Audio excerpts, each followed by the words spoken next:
Okay, so hello everyone. Welcome to the D&D Adventure of Forgotten Realms policy update. So basically, we have 5 seminars today. So the first one will be quiz question and answers explanation from the Strixhaven quiz, of which Aaron Lake was the first to get all correct for the first round for level 1. I think there are 2 more level 2s that got full marks, but unfortunately level 2s will not get additional voice. So because Aaron Lake got it, he got his foil there.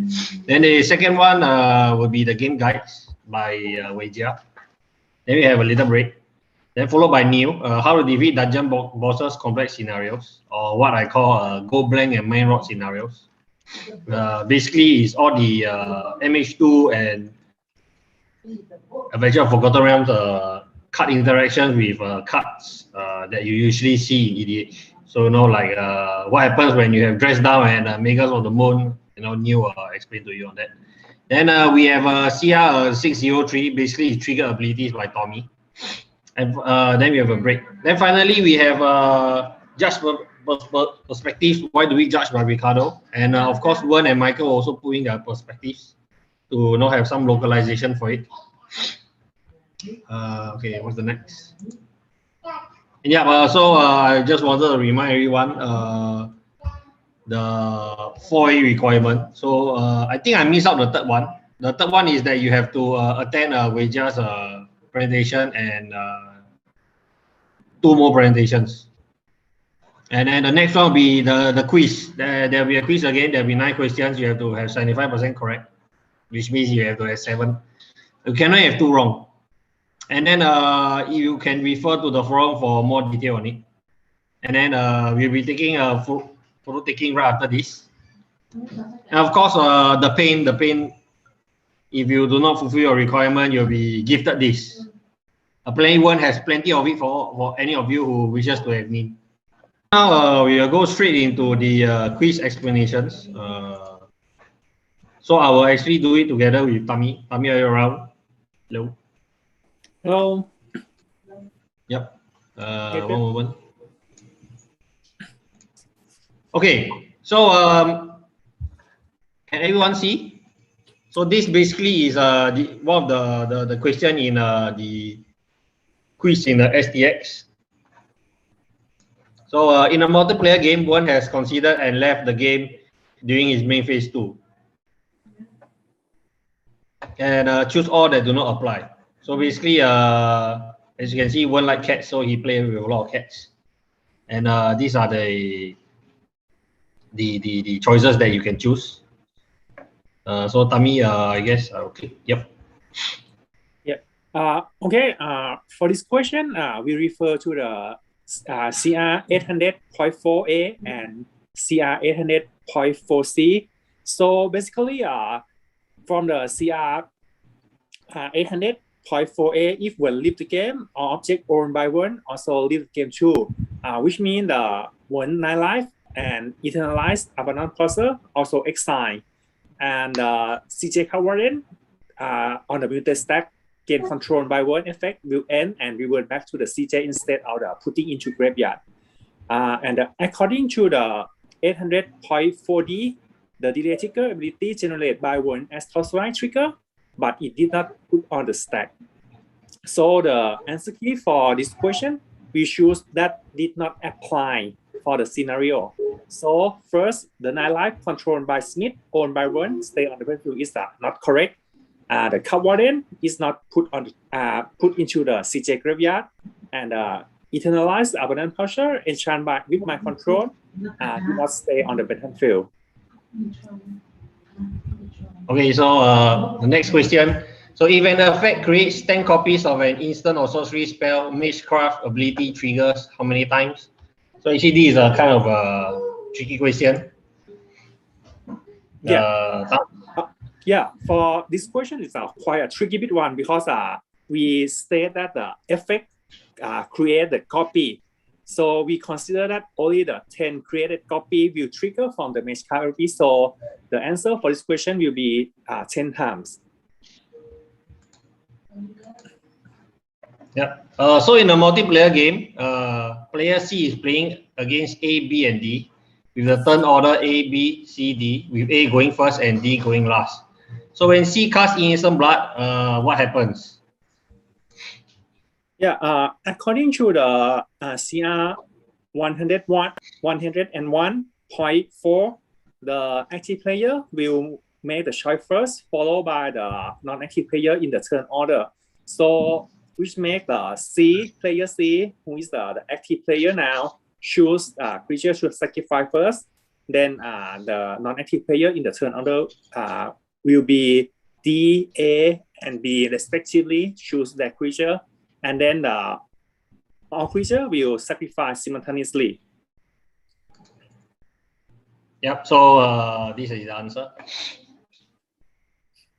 Yep. So the next question: when instructed to learn, you may choose or they apply. So basically, this is you just refer to the release notes on learn. Yeah. This one refer to the release note and the com rule 701.45a, which says that learn means you may discard a card. If you do, you draw a card. If you did not discard, you may review the lesson card you own from the outside of the game and put it in your hand. Both is optional, so you can choose to do nothing when you are instructed to learn. Yep. So the answer will be discard a card, then draw a card, review a lesson card you own from outside again, put your hand, or you do nothing. So in a multiplayer game, Maykel casts excavation technique, choosing to demonstrate. So choose all that do not apply. Yeah. Refer to the demonstrate. Demonstrate means when you cast this spell, you may copy it and you may choose the new target for the copy. Then, if you copy the spell, you choose an opponent that opponent still copy the spell and choose the new target for the copy. So, if the marker choose to demonstrate it, so he copy it and put it on the stack on top of his original spell. Then, when his opponent will create his copy. Winner can choose not to change the target of the spell as well and put into the top of the Maykel copy. When resolving, winner copy will resolve first, followed by the Maykel copy and the Maykel original spell respectively. So the answer is we choose that do not apply in this question, but all choice in this question are the apply when you demonstrated the spell. So you need to leave it blank because all the answers are correct. Yeah, but in the first case, we have some error on the choice stated Maykel choose winner to create a copy of the spell, and winner can choose not to copy the spell. But actually, winner cannot choose to not copy the spell. He can only choose not to change the target of the spell instead. So if you answer this question before we make the change of the choice, you still get the correct point for this answer. Yep. So for NDFC, chooses your commander and commander. Basically, choose all that apply. So basically, you can get this at mtg-commander.net by Sheldon, where you actually have all the comprehensive rules for commander. Yeah. For this question, we will refer to the legendary MDFC. That the rule for the commander that states that modern MDFC can be your commander if it's the front face is the legendary creature, and the commander text will apply for the card itself to both sides, regardless to which phase you cast. So the NCQ will depend on how many times you cast it. The font size is subject to the same commander text, and modern phase card can be chosen as your commander if it's the front phase is a legendary creature. Yeah. And both sides are subject to the same commander text. So this one is the other tricky question. So NAP controls Dry Arbor or Forest and 3 cards in hand. Active player resolves smallpox. What does NAP do?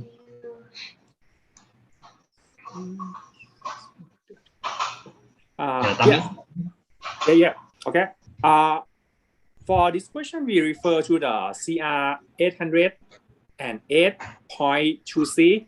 So when you resolving the spell, the instruction follow in the order written in the card. So the smallpox will let each player lose one life first, followed by choose one card to discard, sacrifice a creature. In this case, the NAP control Giant Apple is also the creature and the land. So he needs to choose the Giant Apple for the creature to sacrifice, and then he needs to choose the land to sacrifice. Oh, this is your pattern. Yep. So the next one on learn. So basically, when you learn in Commander is slightly different, and we also have to refer again to mtgcommander.net for the rules on this. Yeah, according to the Strixhaven release note on the learn, the official Commander rule did not include your sideboard. So if you're using the card with the learn in the Commander, if you play with your local group, that maybe they have some specific rule that okay, you can get your card outside from your collection or the card outside from the game. Yeah, that's not sharing the name that also in your starting deck. But actually, the Commander game, we will not include the sideboard. So when you start in instruct to learn in the Commander game, you need to choose two things: to the discard card, then draw a card, or do nothing. Yeah, you can not choose to the lesson you card. can't bring a lesson card in. Yeah. Okay, so actually that's the end. Is all 9 questions, I believe. So a note before I move on to Weijia presentation is that I have feedback that people don't like the choose all that apply, choose all that do not apply, and I agree somewhat. So for this question, for the DND one, it will be all choose all that apply. So I guess it'll be better, not so confusing. Okay, Weijia, are you around? Yep, I am. Okay, so I guess we'll move straight to Weijia's presentation. Weijia, over to you. Thank you. Thanks, CJ. Give me a moment. I'll share my screen really quickly.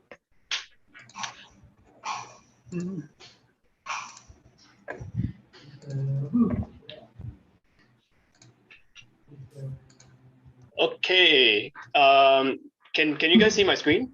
Can anyone just give a quick shout out to see whether you can see my screen?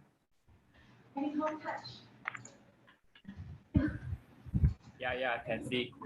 Okay, perfect. Okay, welcome adventurers. Welcome to the new expansion, which is Dungeons and Dragons Adventures in the Forgotten Realms, or how we like to say adventures for the D&D gimmick in this case. Why we say gimmick is because Wizards has never done this before. Probably they're going to do a mishmash to try to attract more people to come into D&D. I don't know about that. But personally, myself, I love D&D. I love the role-playing aspect where everything is in your imagination. And I used to do dungeon mastering before for a particular group. So that was quite fun, but it takes up quite a lot of your time. So yeah, that being said, COVID is around. D&D is probably moved to a Zoom for this onwards. But for those who have not actually played D&D before, this is actually the mechanics inside is quite interesting this time around because it gives you a bit of a flavor, a taste of what it's like to actually play D&D because it involves, I would say 50 to 90% involves rolling a lot of dice. So aside from that, let's move on. We'll jump straight right into the content right now. Why is my slide not moving? There we go. Okay, so first and foremost, as always, we'll always start with the new and returning mechanics. Now, I have some feedback that I received some feedback regarding like the content. Some contents are not too exciting. Some contents are pretty good, informative. So I've changed up the content a little bit this time around. But for this first portion, it's going to be a little bit. It's going to be the same thing as before. But the next one, I will explain a little more as we get along. So the first things first, we will get into the new and returning mechanics. And what to start with Dungeons and Dragons is always the dungeon itself. That's the setting of everything. So dungeons, towns. So what is dungeons? In this case, dungeons are cards that actually they are a special kind of card. They are a card, but they are not exactly considered a card in that sense. And why I say that is I will explain that towards the end of this presentation, because there is a particular rule that talks about what represents a dungeon in this case. So now we all know that, being gamers ourselves, dungeons are, well, as you see in the background that I have right now, is like a very dark, a very sinister place where all the monsters lurk around. There's boss monsters that drop loots and stuff. So pretty much you guys know what dungeons are about. But in MTG, dungeons are actually just sort of an entity, a card, an object. So they begin outside of the game. They give you pretty good triggered abilities depending on what kind of dungeon cards you use. And the best thing of all is that it doesn't take up a space in your deck. You don't really have to put it into your main board or even your sideboard per se. But the only catch in terms of using dungeon cards is you need to have a card that helps you travel through the dungeon. Without that, you can't even use the dungeon at all. So getting into the details of the rules, they are actually not part of the player's deck, like I said earlier, but they are brought into the command zone, just like in EDH, and by cards that says venture into the dungeon. So what happens when you venture into the dungeon is that you will go through this series of rooms, as they like to call it. Rooms and in Dungeons and Dragons is actually really just like literally in my as a dungeon master perspective, I'll just say you guys are in a 5 feet by 5 feet square room. And the room is dark. What will you guys want to do? And then that's where it's up to the dungeon master's plans and imagination to lead the players forward. But in this case, it's very simplified for you guys. It's right there as a triggered ability. So how does that work is that when you venture into the dungeon through an ability, like say the veteran dungeoneer you see, you will basically take a token. It can be anything, even your own Dungeons and Dragons character if you want to, and then you mark your progress. So you start from the top and then you work your way down to the bottom. And when you actually split up in terms of if you see a split in the room, you choose where to go. And once the moment that trigger ability to venture into the dungeon happens, no player can respond to it until you finish triggering that ability and put it onto the stack. So it's pretty much, I would say 80% similar in terms of how the sagas work, in that sense where you can't respond until the actual trigger ability is put onto the stack. So you can think of it in that way if it helps you remember it easier. And every time you resolve that, every time you resolve the venture into the dungeon, you have the trigger ability on the stack. You can always pass on the priority to let people respond to it if they want to. So as an extra note for the judges as well, once you move your venture marker to the last room, the dungeon once you move to the last room, right, the dungeon is removed from the game as a state-based action. It's not exiled, it's very different, because when you say exile, there's a specific zone that you put it into, and that is sort of like the old remove from the game mechanic. But in this case, this is literally just thrown out of the game. So the next time, if you want to venture into a dungeon again, you choose the dungeon you want and you put it into the command zone again. So in this case, what kind of dungeons you can use? Basically, well, every kind of dungeon. So right now, there are a few dungeons that are available. So there's a Lost Mine of Fendelver that you see right at the bottom left, right And of course, there's also my favorite, the Tomb of Annihilation. Partially why it's my favorite as well is because I used to DM that dungeon before. So that was quite fun. So moving on a little more, it's also the mechanic of rolling dice. Well, we are in a D&D team, you'll always be rolling dice. So this is going to be part and parcel of the mechanic. In terms of like how the mechanic is being implemented into MTG. Well, it's pretty much intuitive. I mean, if you have played a board game before, you know what a die is. You know, you have a D20. D20 represents like the dice that has 20 sides, or D8 dice that have 8 sides. So in MTG sense, they like to break it down a little bit to be more specific, more complicated. So which is good, because you know you get people who have dice, who have a D20 die that maybe, you know, the 20 sides are really big, and then, you know, the rest of the other numbers are really small. So it gives you a bit more of a chance to actually roll to, okay, maybe on the other way around, where the 1 is really big and the 20 is really small, so that the 20 is facing up all the time, or maybe a higher probability of doing that. But in this case, you know, Wizards clarified very, very clearly where each die is must have equally likely outcomes. The roll must be fair. So you can't really say like, okay, I have a D20, bam, on the floor. This is my roll. You can't do that, obviously. So you need to roll it properly. You need to make sure that that at least from the judges and from the player's perspective, your opponent's perspective, it must be fair. And rolling a die is also a part of the resolution, where, you know, the moment you start rolling the die, the opponent cannot say, hey, wait, stop, don't do it. I still got things to respond. So once the moment you move on to the resolution already, you can't really stop that portion of rolling a die. So they don't really get the chance to respond until you know the result of the roll. So then aside from that, also that when you resolve the roll, the D20, you will follow the same 7 steps of casting a spell or resolving ability. So in this case, where this matters the most is more on step 3, where you are choosing the targets. So if they ask you to choose the target, you use the standard 7 steps to resolving the ability or casting the spell.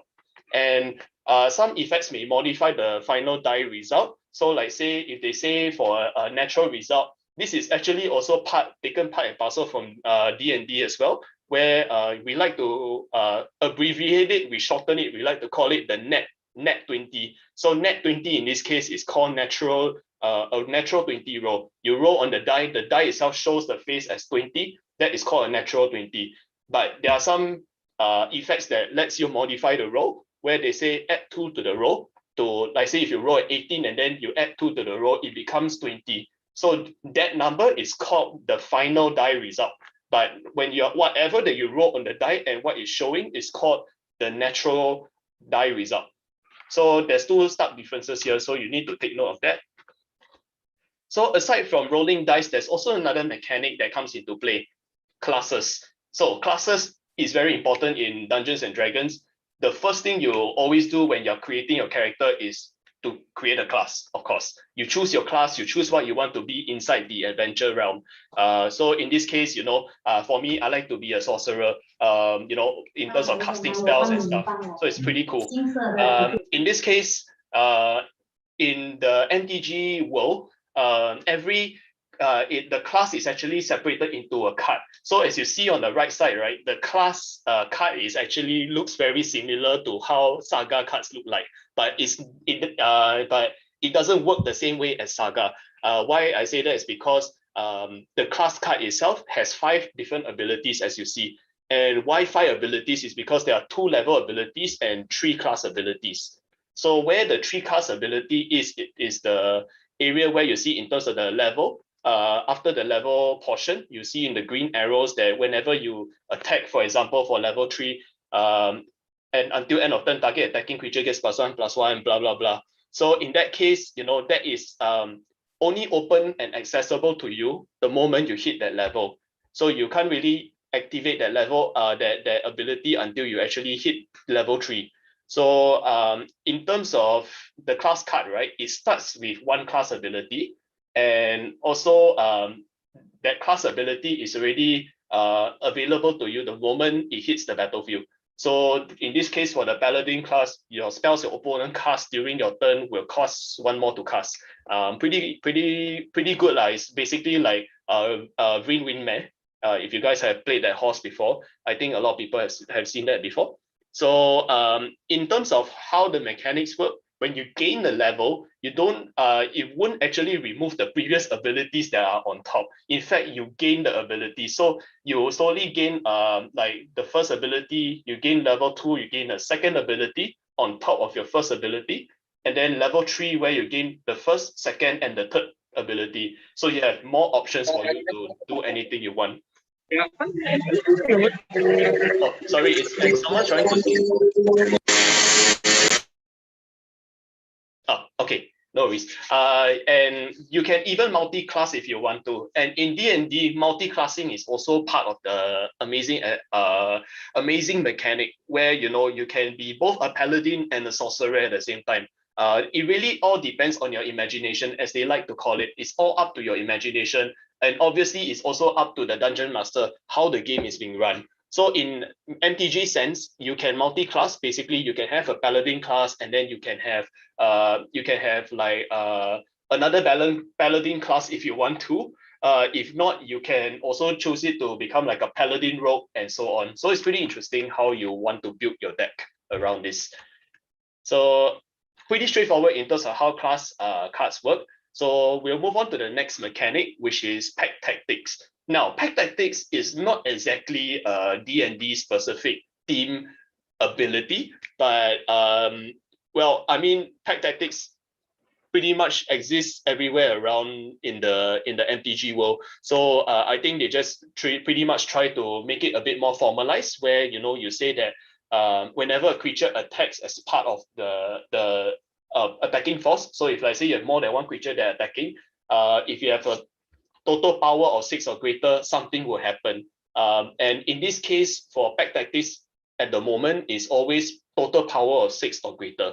So you guys can probably remember that very easily. But beyond that, maybe they might expand to be total power 10 or greater and so on. But pretty much simple. What it does is that as long as you meet that criteria, the ability will trigger, and then it will resolve even if some or all the creatures leave the battlefield in response. So as long as you trigger, you know that it's always the ability is always independent of what's happening around the battlefield. It's always on the stack. So even if the total power falls below 6, they don't really actually check the power again to make sure that it resolves. So in this case, it will always still carry on as per normal. And the pack tactics ability also considers the total powers of the creatures the moment you attack with them. So that's the only check that you have, that when you declare your attackers, then that's where the ability will check whether you have met the criteria of total power 6 or more. If not, it doesn't trigger at all, nothing happens. But after that, once it is already put onto the stack, it will resolve as per normal. It doesn't check again. So aside from that, we're going to move on to the notable card specific FAQs. Now, this is a new section that I'm trying out at the moment. I received feedback that the card specific notes might not be very interesting for a lot of people because, well, everyone can read. They can actually go through to the release notes to actually understand each of the different cards. So it's a bit of a boring side art, for lack of a better term. So in this case, what I'm going to do this time around is that I picked out some of the more interesting card mechanics and questions, FAQs that people have asked, real life FAQs that people have asked around the world. Thanks to the credit goes mostly to this Facebook group. It's called the Ask the Judge group. So I actively monitor this quite on a weekly basis. We see out some very interesting questions. So let me know in the feedback whether you like this new section or not, and whether I should carry on to do this. So other than that, let's get on to the card specific FAQs. I'm not going to move into too many of them, but some of the things that I feel that, you know, is pretty interesting. It happens all the time in EDH or in standard or in your daily local game store gameplay. So the first one is Volo. So Volo has a very interesting mechanic right here. What it says is that whenever you cast a creature spell that doesn't share a creature type with a creature that you already control, a creature card that is already in your graveyard, you copy the spell again. So in that case, it creates quite a lot of interactions in this case, and one of it is also especially with mutate. Now mutate is also, as you know, is also quite a complicated mechanic in that sense, if you think about it. So how does it interact with each other? So one of the questions that I saw was really interesting was that if I Volo out and I cast something with mutate, do I get a copy of the card assuming that I don't control the creature of the same type? And the answer is that yes, you do get a copy of the mutate creature. So when you cast the spell with the mutate cost, what happens is that it has a target on the stack already. And if you're this is assuming that you are not casting the creature as it itself, but you're casting it using the mutate cost. And because you cast it with the mutate cost, it will have a target. And Volo doesn't really allow for changing of the target of the copy. Normally, when you see things like reiterate or copy a spell, they will always have this clause that says you may choose new targets for the copy, for example. But in this case, Volo doesn't have that. So you don't really get to choose changing the targets again for that copy itself. So the copy will still target the same creature, and if that creature will actually mutate twice. But if you are casting the mutate creature with using its normal creature itself, the creature characteristic, you basically just get a copy of the ordinary creature entering the battlefield as a token. That's of course with the condition that you fulfill the condition that you don't share a creature type, the same creature type again. Now the second question is pretty interesting, where I say that if I cast a Hypnotic Siren, if you see at the bottom right, which is a bestow card, and I cast it for a bestow cost while I control Volo, and I have no other Siren creatures on the battlefield or in my graveyard, do I get to copy the spell? And also, is the copy an aura? And in this case, if you cast it for its bestow cost, it obviously is not a creature spell. It actually becomes an aura spell, so it basically will not trigger Volo, because Volo only sees a creature spell. It doesn't see both it doesn't see an aura spell altogether. And the third one as well is that if I Volo out and I cast a card with a Morph, Morph is pretty. As you know, you all play with Morph a lot. You all play. Morph has been quite a common mechanic recently. So what happens when you have Volo and then you cast a card with Morph face down? Will the Morph have the ability to face up again? The answer is obviously no. You would get a token copy of a 2/2 with no name, no type, no color, no characteristic other than being a creature whatsoever. And you can't actually flip it face up. So aside from that, there is also another interesting card that I like to highlight, which is Vondris, Rage of the Ancient. So this Dragonborn, this race of dragons, we don't really call them just dragons themselves. They are actually just Dragonborn. But in DND, fun fact here is that they are actually not dragons at all. Even though people like to call them Dragonborn, but they are not dragons. They are sort of like a descendant from dragons, but they are not dragons in that sense. But in MTG, for the sake of simplicity, they just call them dragon as a subtype. So getting on to the mechanics. Now, his mechanic is very good in the sense that, whenever he deals damage, you create a actual dragon spirit creature token that whenever it deals that token deals damage, you sacrifice it. And if you roll one or more dice, whenever you roll one or more dice, that drawback is that you have to deal 1 damage to Vondris himself. So what happens when you are playing in a multiplayer game of Plane Chase? Does that trigger Vondris' ability? Obviously, yes, because that is still considered as a die roll. And in a little more of a complicated scenario where I say, if I control Vondris and also Sarkhan at the same time, and 5 Dragon Spirit tokens from that came out from Vondris, and my opponent attacks me with 6 creatures. I know Sarkhan will put 6 damage creatures that triggers on the stack. So whenever you attack, Sarkhan's static ability, trigger ability will basically say that, you know, whenever a creature attacks me, I will put up a trigger ability to control 1 damage to that creature. So do my tokens each deal 1 damage to each of the attackers and then sacrifice themselves? But in this case, we know how it works in terms of the resolution. So we take it step by step. So Sarkhan triggers for every creature that is declared as an attacker against you. So you have 6 creatures that are attacking me, example. So in total, we have 6 triggers of each dragon you control deals 1 damage to its attacking creature. This is the text itself for each of the triggers, each of the 6 triggers that you see. So what happens is that when you, assuming everything is okay, you resolve the first trigger, which is the top of the stack. You resolve the first trigger. Each dragon will deal 1 damage to the creature attacking me.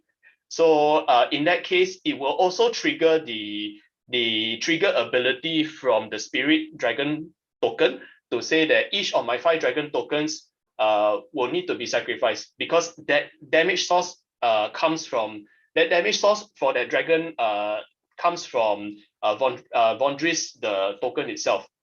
And after your sacrifice triggers are resolved, the second trigger will deal 1 damage only, because Vondris is still on the battlefield, but the rest of the 5 dragon tokens are no longer there.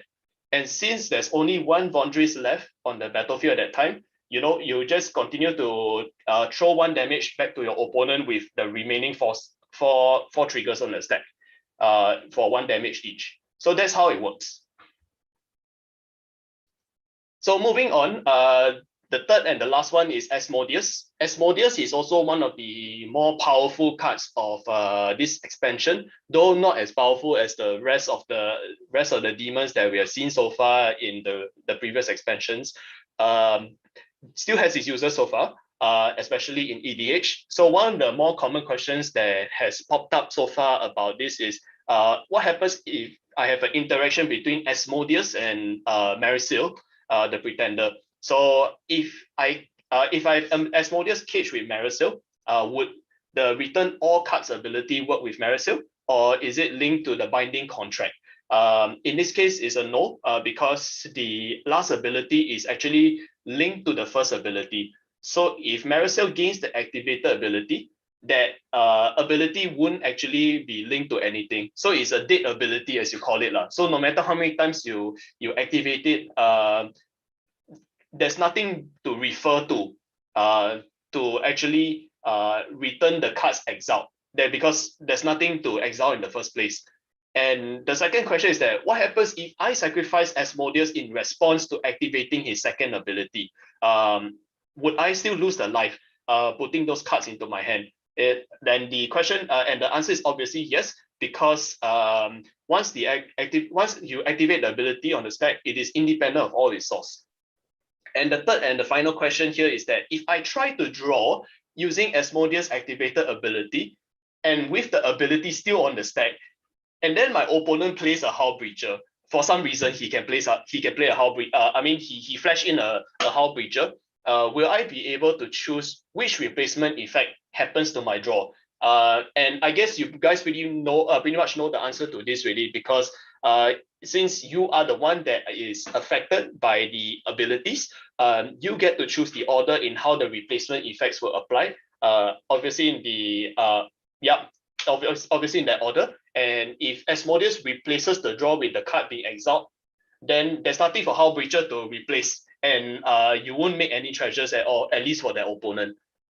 So this is something pretty interesting that that might happen in your regular local play group. So I hope that helps you guys.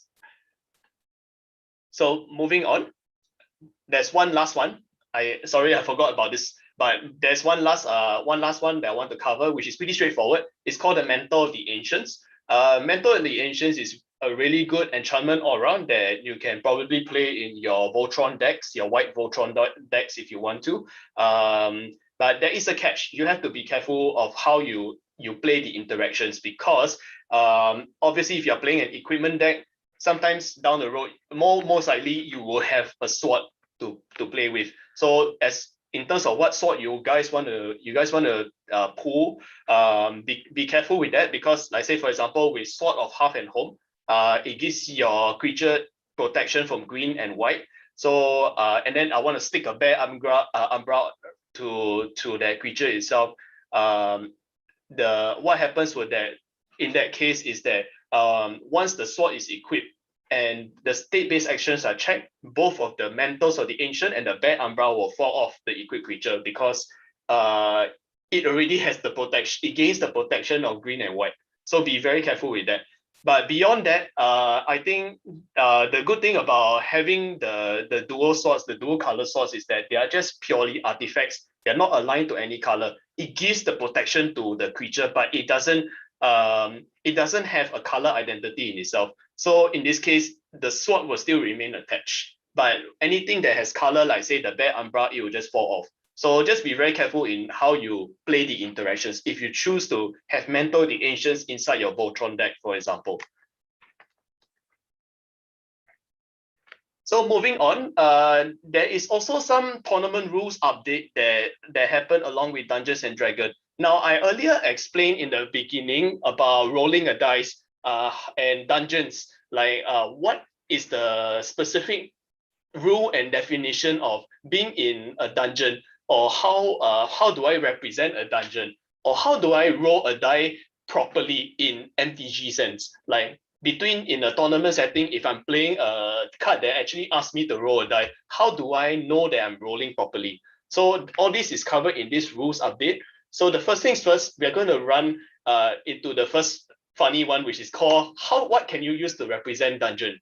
Well, as you heard from me earlier from the first slide, dungeons is basically a card, but it's not a card at the same time. And why is this in the case? Because unlike double face cards, you don't actually have to have a copy of the dungeon card. You can use anything you want to represent the dungeon card. A dungeon, not say a dungeon card, a dungeon. So you can even, well, I mean, if you are really that enthusiastic, you can 3D print a whole dungeon in itself and put it on the table, a mini version of it, and then you can maybe have like a figure as a token to actually move down the dungeon. Some people have done that before, but obviously you need to make sure that you always remind the players to consider the practicality. Obviously, you don't want to say that, okay, I play with you now. Okay, I'm going to venture into the dungeon. I'm going to bring up a whole dungeon, put it on the table, and I'm going to start triggering the ability from here. That's going to be disruptive to the play area. So it's very important that that the player considers the practicality. You don't actually have to have that.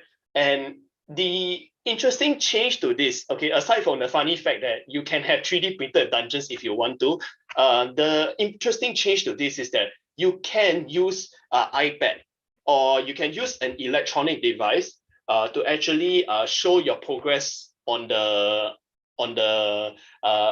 dungeon itself. So you can use an iPad, for example. You can use a pen and paper, and obviously, I think this is one part where there's a major rule change, and I'll get into that in a moment, which is about using electronic devices.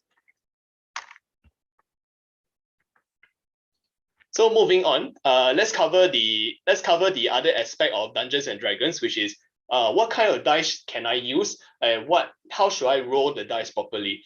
So in the new MTG MTR update, what we like to call it is that you may use physical or digital apps to represent a dice, as long as the randomization method is equal. It gives an equal chance to receive any kind of the possibility. So if you are rolling a D6, a standard 6-sided die, and you are using an app to actually to roll the die, it must have an equal chance. So you must be very careful that the die is not weighted. The die is not weighted to actually give you an unfair advantage. So that is something that you will only be able to know on the field when you actually step into like the actual judging scenario, and then you observe the player, see how he rolls the die. There is a certain technique that people might roll a die, and if you feel like the die is not giving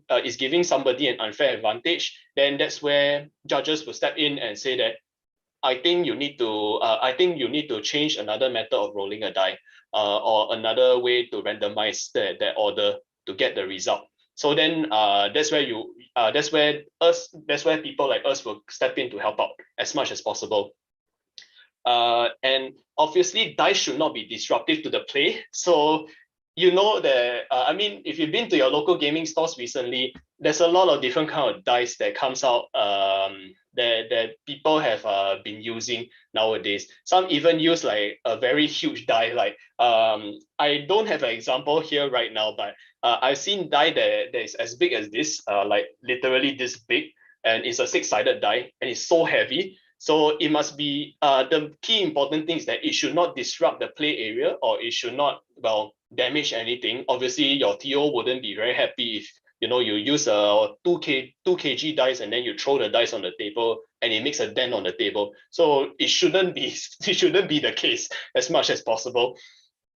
And the important thing to take away from this ruling as well is that in competitive REL, you cannot use the spin down life counters that you see at the bottom right. The spin down life counters that people have always been using to throw as a D20, but in MTR, this is really not allowed in both competitive and also professional REL. You need to use a proper D20 dice, and the die roll is complete once the result is actually visible to the opponent. So if your opponent wants to respond to the die roll, you need to stop that player before he rolls that die. So you cannot, like, the moment he throws it off the table and say, hey, wait, I want to do something. That's something that that's not going to happen. So keep that in mind. And moving on. Now, you heard me as talking about using electronic device, use iPad to represent a dungeon. So does that mean that I can use electronics in ComRel now? Answer is absolute yes. Now they changed it to say that I can use electronics in ComRel now, but there is a few conditions that you need to take in mind. The first thing is that whenever you use an electronic device, it must be visible to everybody.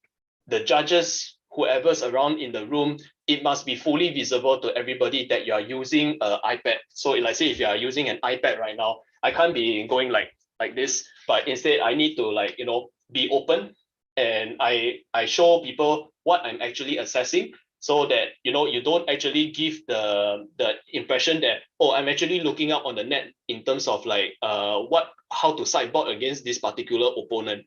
So you can use your smartphones, not just iPads. You can use a smartphone, any kind of electronic device now. But at competitive and professional REL, the only thing that you need to take note is that you cannot still use electronic devices during a draft or limited deck building. So during the drafting event and the limited deck building, you can't have like a iPad or iPhone next to you and then saying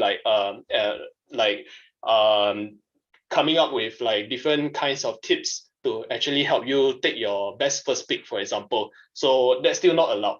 But other than that, everywhere else you're now allowed to actually use electronic devices. So if you see down the road, people have down the road, you see players from now onwards using electronic devices. Make sure that you remind them to be open in how they share the information, and important that when they're using the electronic device, they cannot use it to actually take and store notes or communicate with other people elsewhere, or access the internet in that sense. Wait here. Yes, just in time, Shannon, because I'm coming to the end of the Adventures of the Forgotten Realms section. So I'll stop here quickly for a quick Q&A session. Shannon, would you like to pose your question? Yes. Can we go back to the dice rolling slide? Sure. So for the last point, I am wondering if the case that the NAP, the non-active player, disrupts the AP after he rolled the die already, but the result is not complete yet. The dice is still moving, basically. Does that count as a legal response? Because sometimes in case the AP may roll the dice too quickly, didn't give the opponent enough time to respond, just for example. That's a very good question, and in fact, this is one of very interesting corner cases that that we may encounter in the field where people go like trigger ability. I quickly start rolling the die without giving the person a time to respond. In that case, that is where we go back to like we go back to the tournament rules where they. If I remember correctly, that we go back to this tournament rule where they say that you need to give your opponents enough time to respond. And there's also the other part of the tournament rule where, if you remember in my previous presentations, where there is a portion I talk about a change where if I do something and then I quickly take it back because my opponent says that, hey, wait, I want to respond, or I do it like within a span of a reasonable time frame, that is okay. In that sense, like you can take it back and then let the person respond, and then you continue the gameplay as per normal. But if in a scenario where I say I took the die, I rolled it, and probably like a few seconds or a few seconds later before the die actually comes to a stop, then I say, hey, wait, I want to do something. Then that's probably a bit of a difficult position in terms of how you want to take back that role. So it really is subjective. It's open to interpretation at this point in time. But I think the CR is quite clear in terms of like, if I do something and I know that probably I want to reverse and quickly take something back, if it's within a reasonable time frame, split second, or it's like a quick reaction, then I think that's fine. But it's open to discussion.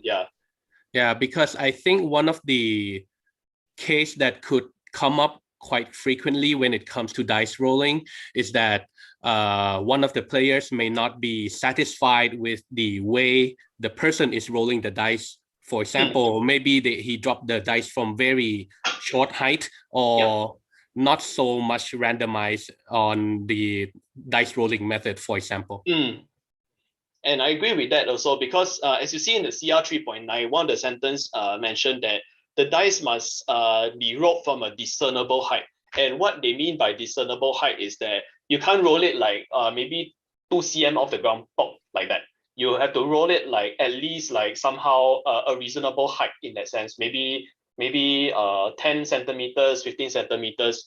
Nobody's really actually counting on this, but as long as it's reasonable to the players and the judges, that is okay. But if we find that if we come to this scenario where we notice that a player is rolling the die in a rather inappropriate way, whether it's good or bad, that's up to a collective opinion. You know, if you ask the way I like to do it is that if I were put into this position as a judge, and if somebody were to roll the die in a very unreasonable manner, the first thing I'll ask any spectator around the area is that, do you think the way he's rolling the die is good?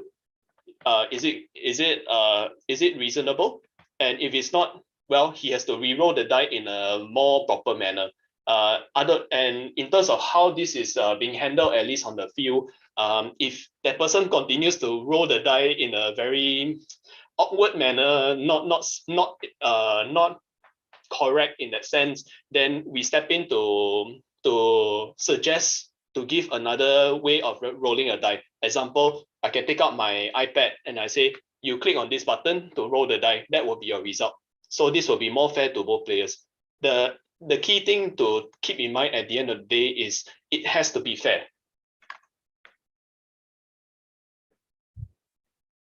Yes, thank you very much. Yeah, no worries, Shannon. Does anyone else have any questions? If not, I will move on to the next section. I think there's a question inside the chat. Inside the chat. Okay. By Eric Lukito. Eric Lukito. Okay, I'll answer QJ's one really quickly because that's already been covered. Yes, you can use an app to roll as long as the app is as long as the app gives a proper result and is publicly, in my opinion, it is publicly available to everybody to use. It's not an app that you yourself created to roll. Yeah. So moving on to Eric's question. Eric's question is basically, what if the dice already give the result in favor of the AP and then the opponent complain for not giving enough time? So this is also related to the corner case of what happens when I'm rolling halfway and then my opponent says that I want to do something in response. Now we backtrack it all the way to the source of the problem. What's the source of the problem in this case? The problem is that I didn't give my opponent enough time to respond. I just immediately play the card and then I roll the die. So then in that case, we will back it up to the point where before you started rolling the die, and then we will ask the opponent if he wants to respond. If not, then we'll carry on ahead with the die roll. With the current result. So if if I already roll the result right now, right, and the result is a natural 20, and then the person say, hey, wait, I want to respond. Now then that's a bit of a bit difficult to a bit more difficult to argue at least for the player's perspective. But if it comes to the point where if it's because the result is already rolled and it's already faced up in that sense, is the results is visible to everybody, then we will, at least within the casual environment, we'll say that either you re-roll the die or you give your opponent time to respond. If he doesn't want to respond to anything, then that will be the result.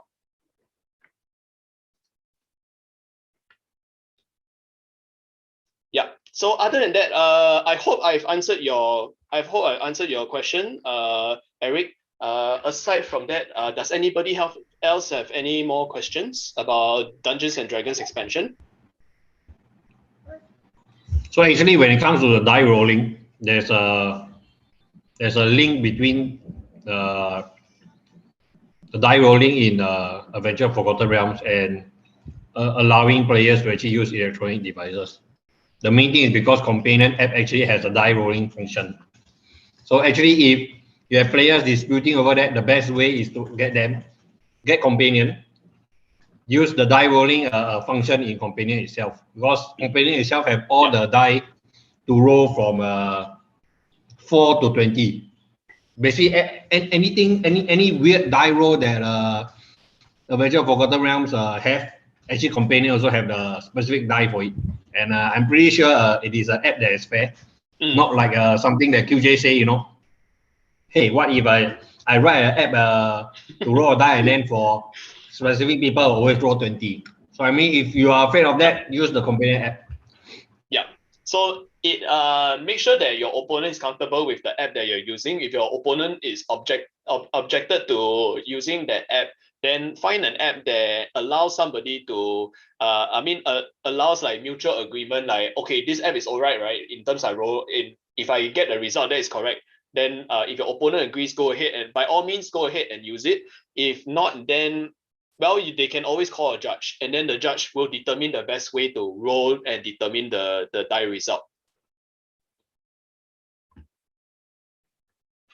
And okay, I'll just take one last question here, because I don't want to take up too much of your time. We have a lot of things to cover, for especially with the rest of the presenters. So the last question is posted by Darren himself, whether we are allowed to use dice towers. Well, dice towers, yes. If you want to, you can use dice towers, and in a sense, it also allows you to.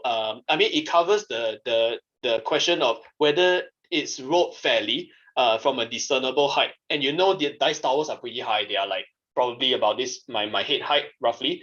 And then and the way the dice tower is designed is that it allows the dice to tumble back and forth. So I think that's allowed, yes. You can use any means to roll a die as long as it's fair at the end of the day.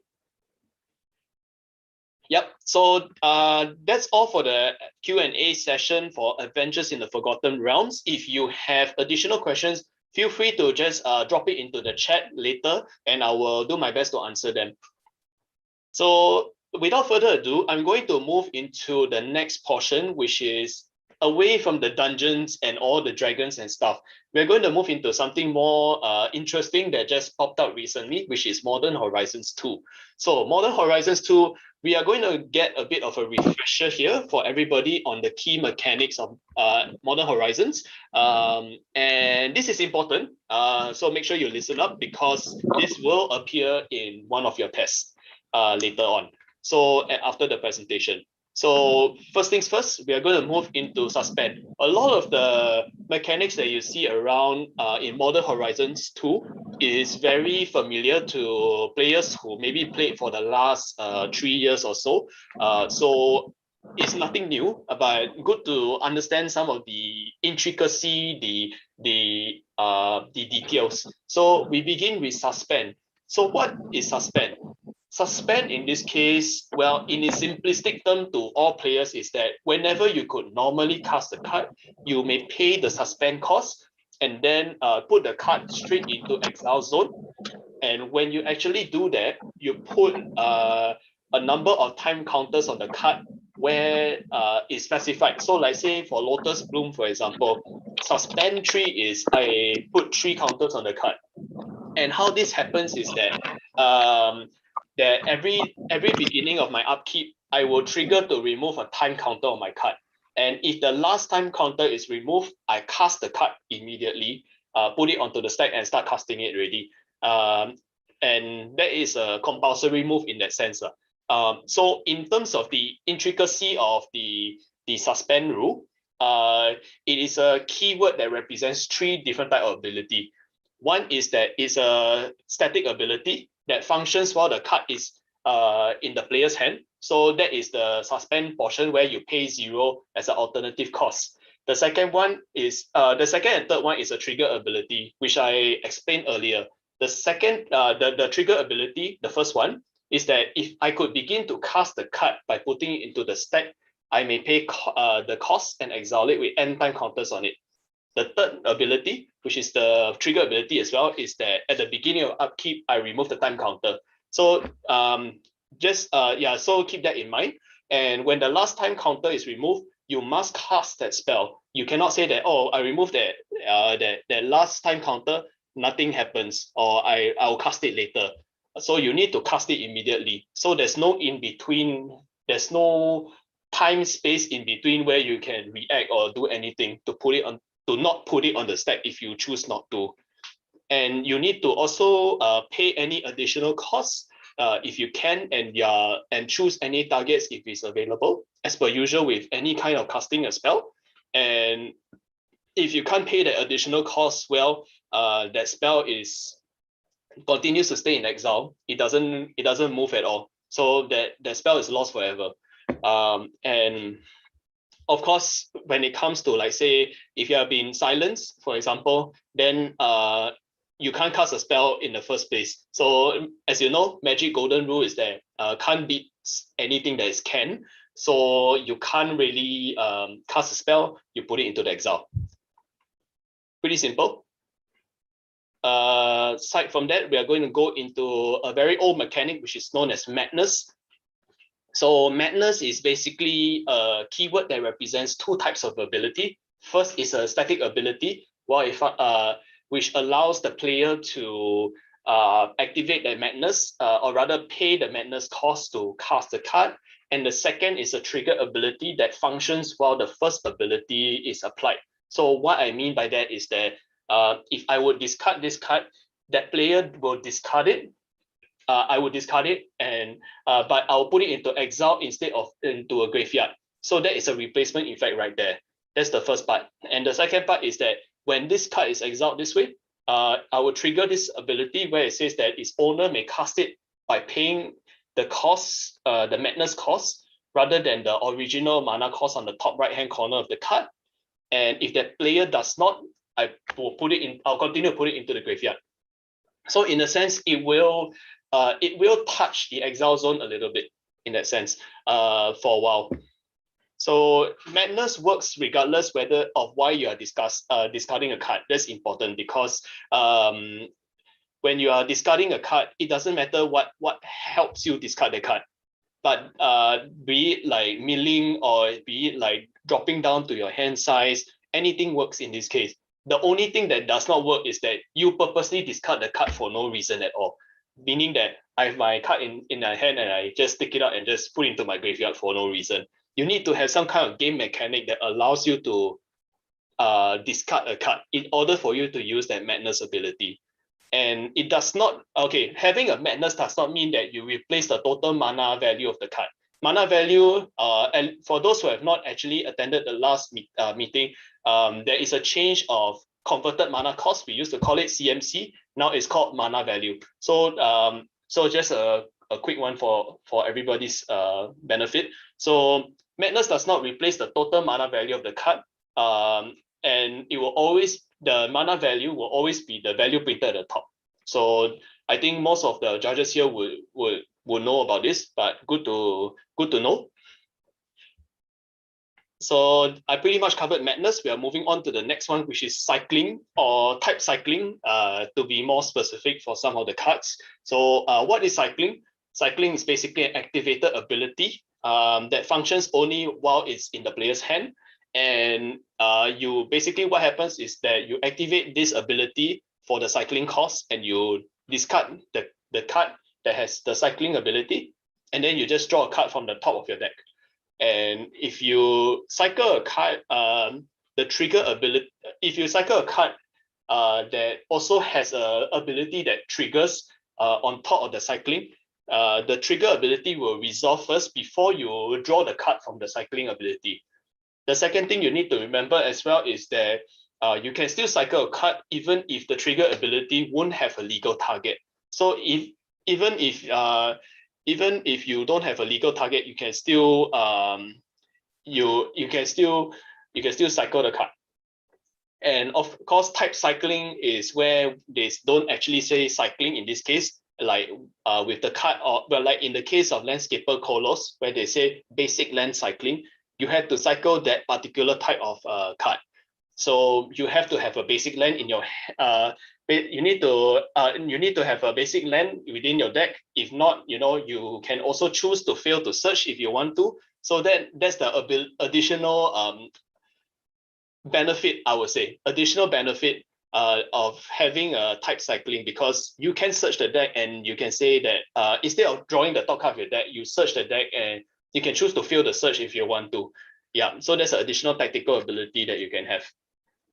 And of course, basic land cycling is basic cycling is like a form of cycling. And as with the first type of cycling, if you have any ability that triggers on the card on top of being basic land cycle, any ability that stops the cycling ability from being played also stops the basic land cycling ability from being played.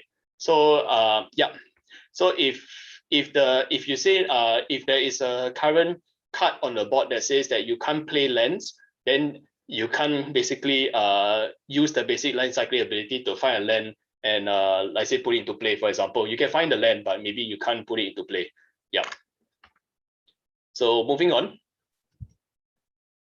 Converge. Now, Converge is quite an old ability as well. Recently, we've seen it in Zendikar, and then after that, it came back again in Modern Horizons 2. So what happens in Converge is that it's pretty similar in terms of mechanics with Sunburst, but it's a little bit different at the same time, because what happens in Sunburst is that it is a keyword with a static ability.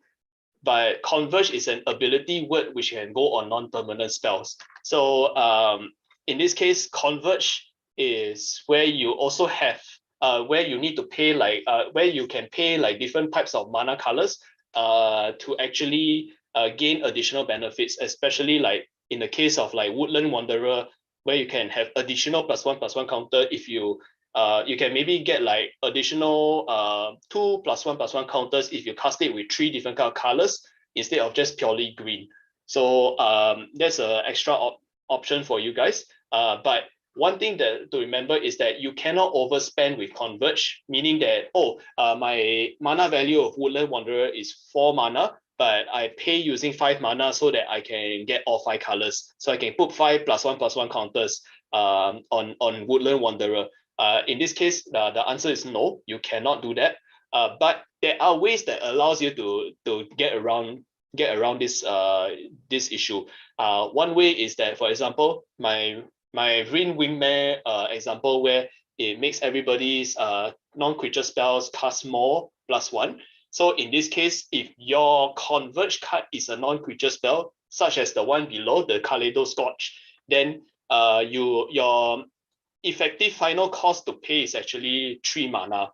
And within that 3 mana additional cost, you can maybe, instead of red and blue, you can probably add in green to the mixture as well. And what happens is that you can do more damage than usual. Instead of doing maximum 2, because, well, the first one is already taken by red, second one is any color you want, and you can't do more than that. So you can actually, because of the additional casting cost that you need to pay, then you can have an open option of 1 more color to actually do 3 damage.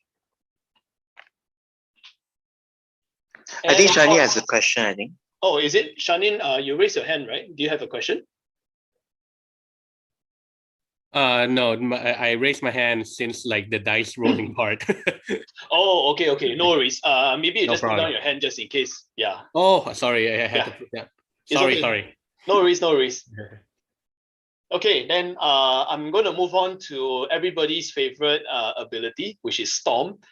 Storm, what is it? Basically, it's a triggered ability that appears on instants and sorceries. So far, only on instants and sorceries and nowhere else. And when you cast a spell with Storm, you copy the spell for each other spell that has been cast during the turn. And when they say each other spell that has been cast during the turn, that also includes any spell that your opponent casts as well. So if you all have been playing counter wars within the same phase, the turn, then the Storm is going to get a lot bigger in this case.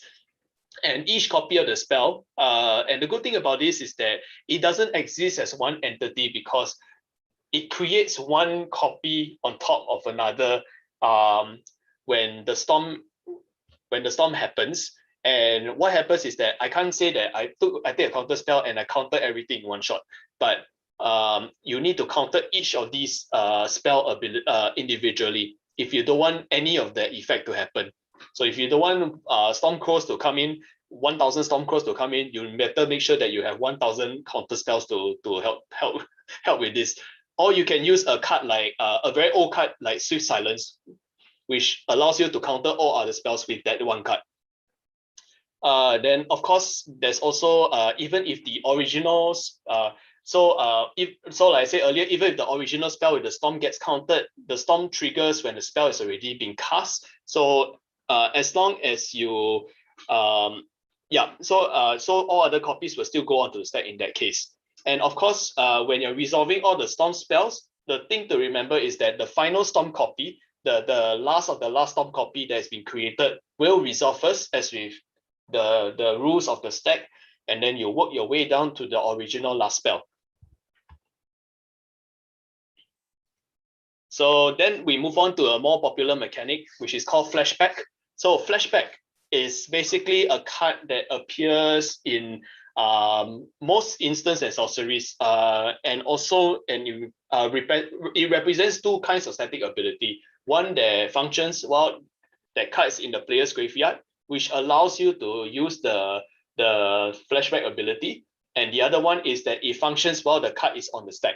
So how this works is that you can cast this card from your graveyard if the resulting spell is by paying that cost rather than its mana cost, the mana cost at the top right hand corner. And And instead of and the second ability is that once if you pay the flashback cost, you will need to exile this card instead of putting it anywhere else if it would leave the stack. So that means whether it gets countered, whether it gets fully resolved, at the end of the day, there's no stopping it from going into the exile zone, unless you have some kind of a replacement effect that allows you to put it somewhere else. But in this case, in most cases, 99% of the cases, the card that gets flashback will always go into the exile zone. And of course, casting a card will still normally follow the usual timing rules of casting a card. So you can't cast a sorcery card when the stack has something on it. You can only cast it when the stack is empty and it's your turn as well. And the other is during your main phase. And of course, and after you cast the spell by excuse me. And of course, after you cast the spell, make sure that the player puts it into his exile zone rather than the graveyard. Pretty common judge interaction ruling right there. So that might also trigger a little bit of your memories in the past. So other than that, I come to the end of my presentation. Do you guys have any questions regarding the Modern Horizons refresher mechanics?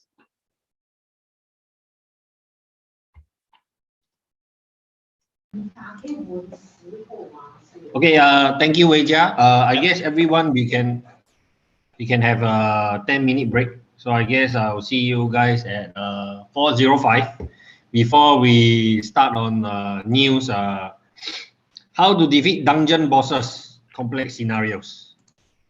And his presentation is very important because the bulk of the quiz questions actually have something to do with his scenarios. All right, thank you, adventurers. Thank you, everybody. Hope to see you all again soon. Okay, so see you guys at 4:05 for those in Singapore and 3:05 for those in Bangkok and Jakarta.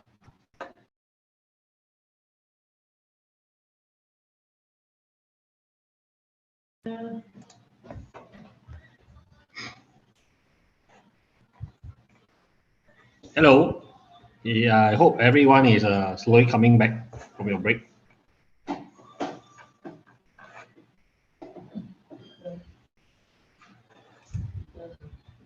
Okay, Weijia, are you there?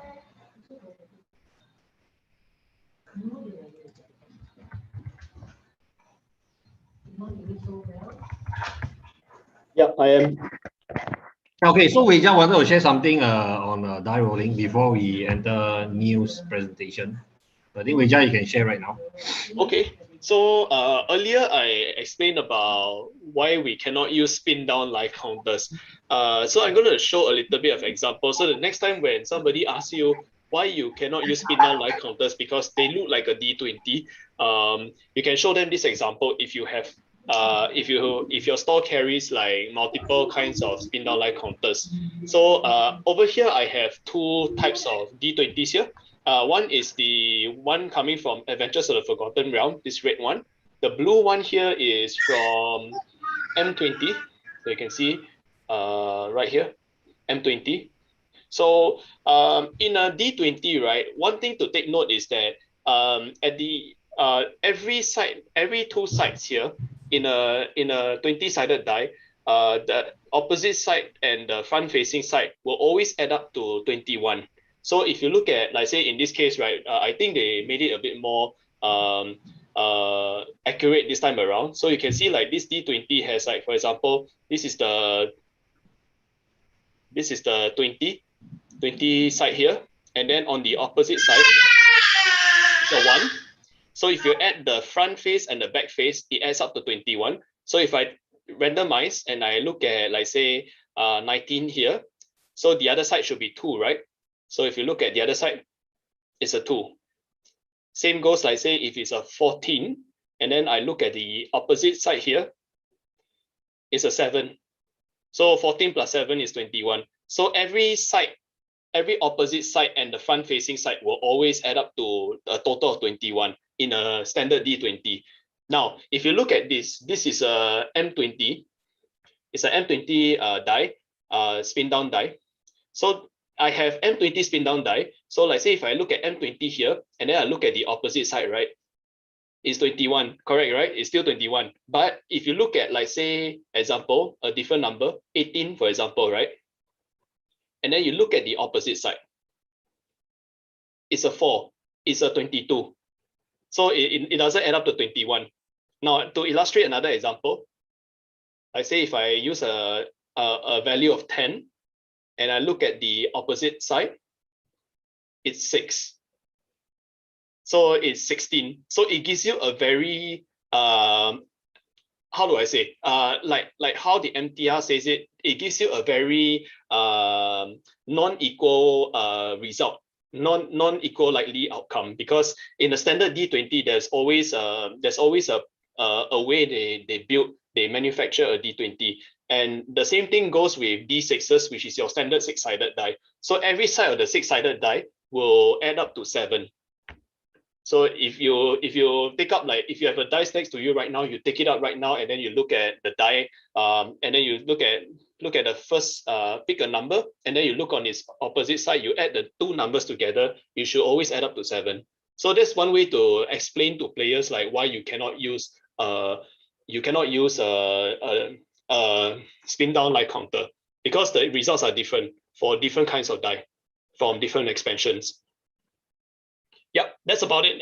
Thanks a lot, CJ, for giving me this time to explain.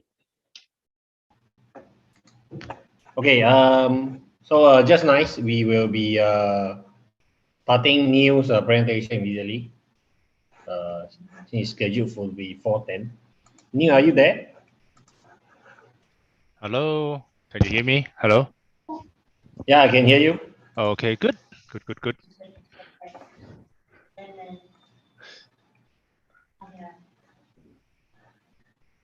I can't see you though. Oh, wait. One sec. Here we go. I forgot to turn very it good. on. Oh, another Liverpool fan like Wearn.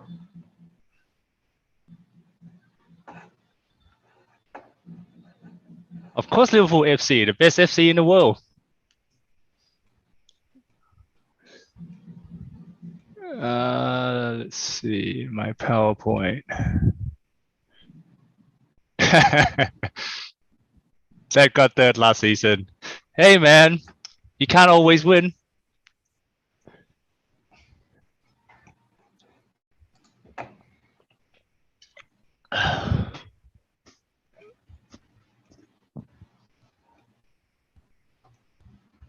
Yep, so when you're ready, you can just start. Thanks, Neil. Over to you. One sec.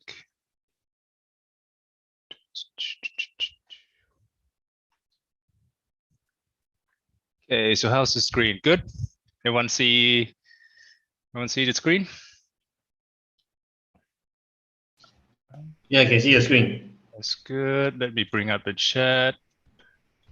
Neil, we are seeing your presentation screen. We're not seeing the full slide. There's a display settings on top. This one? Yeah. Okay, that's better. Okay, good. The dog disagrees. Don't disagree. What? All right. Okay. Hope you guys have had a break. I got my coffee. I got my drinks. Hydrated. Some disclaimer. I did not come up with these crazy scenario. This is all CJ's. I'm doing his bidding. So don't hate the messenger. Don't shoot the messenger. Okay, guys. Okay. So how to defeat a dungeon boss? So the inspiration for this presentation came from the fact that last time I did a presentation on a lot of corner case scenario for EDH, and everyone seemed to love it because that's pretty much what we all play these days. There's no competitive tournament going on yet. So you would trust Master CJ to come up with all these crazy scenarios. We have 6 to go through today. It will be increasing in complexity. There will be 1 on Shadowfang. There will be about replacement effect. There will be 2 on Urza Saga, the newest hype card from MH1. We have Grandmaster of Flowers for scenario 4, Out of Time, and everyone's favorite standard combo right now, the Faceless Haven combo. Okay, and of course, at the end, if there's any question, please feel free to answer during the presentation or save it to the end. Okay, so first one. Let's say we have a doubling season that doubles all the tokens being created. And the Shadowfang, it's the newest Scroll Master from, oh, I can't math, okay. Shadowfang, the newest commander from, the newest card from MH1 that pretty much double the token as well, but the token that's double will be Scroll instead. So if I have doubling season, casting a Shadowfang, and then follow up by Shadowstorm, how many scroll will be created? I'll give you guys a few moments to think about it.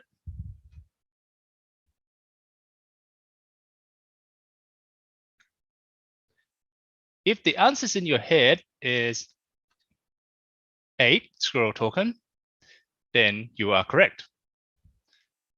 So let's see how these effects, so all these, we'll realize that all this is a replacement effect, right? Because they is using the word instead here and instead here. So let's see how that plays out onto the stack. So you're casting Shadowstorm, that will create a squirrel token. Now, since we're creating a squirrel token, the game will see 2 replacement effects that need to be applied. Shadowfang and Doubling Season. So since the object affected is our own squirrel tokens, we can choose how the replacement effect is being applied. So let's say I choose Shadowfang first. I'll get additional squirrel token. And then I'll apply a Doubling Season, doubling everything. So going back to that question, for each copy of Shadowstorm, you'll get 4 squirrels. So you just apply that for each Storm copy, and you get 8. 2 times 4 is 8.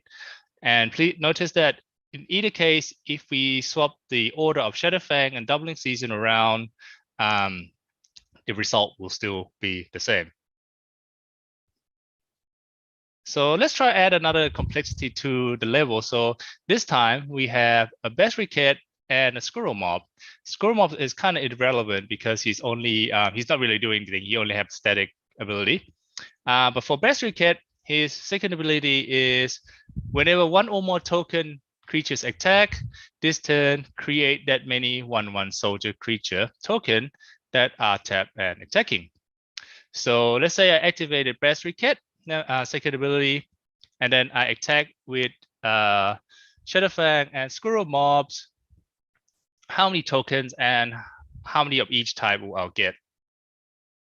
I'll pause for a second, give you guys a few moments.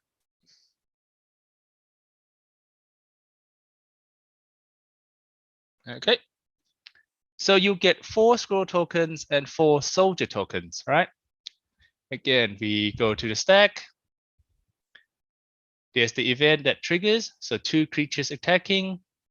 Game sees that the condition is fulfilled, trigger ability go onto the stack. We make 2 soldier tokens because 2 soldier tokens attack. Now, same thing, replacement effect being applied. Shadowfang first. I get 2 more squirrels. And Doubling Season, doubling everything. Okay. Let's say I switch that around, then the result will still be the same. It's just that the orders will be a little different. I'll get 4 times the soldier token first from Doubling Season, and then Shadowfang will match that with 4 more squirrels.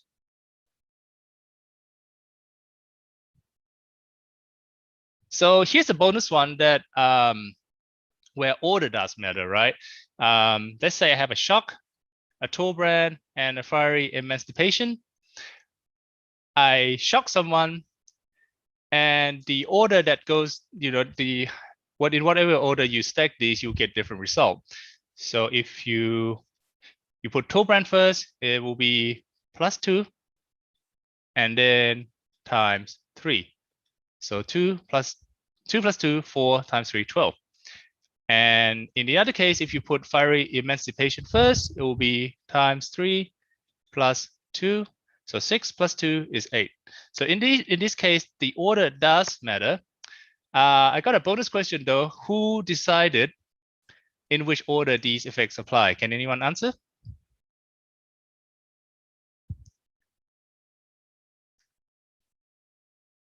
The opponent, the affected player, shock target, the poor soul. Yes, very poor.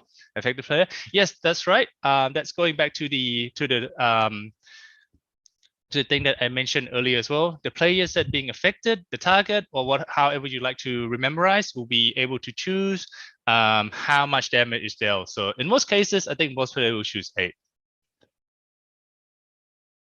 Okay, that's something quite light to get your brains going. So now we will move on to the most fun thing about my presentation: layers. Layers. So layers is for someone that is probably may not have been familiarized with layers, is how we categorize different continuous effects in MTG. That is my mortal enemy, of course. So that is how effects are being applied from top to bottom, layer 1 down to layer 7. So going through them one by one very quickly. The first one is copy. Example will be clone. You clone something, you're copying the value of the card. Control. The control changing effects determines who's controlling the object or the permanent. So example would be Gilded Drake. Text changing effects. So this is quite rare these days.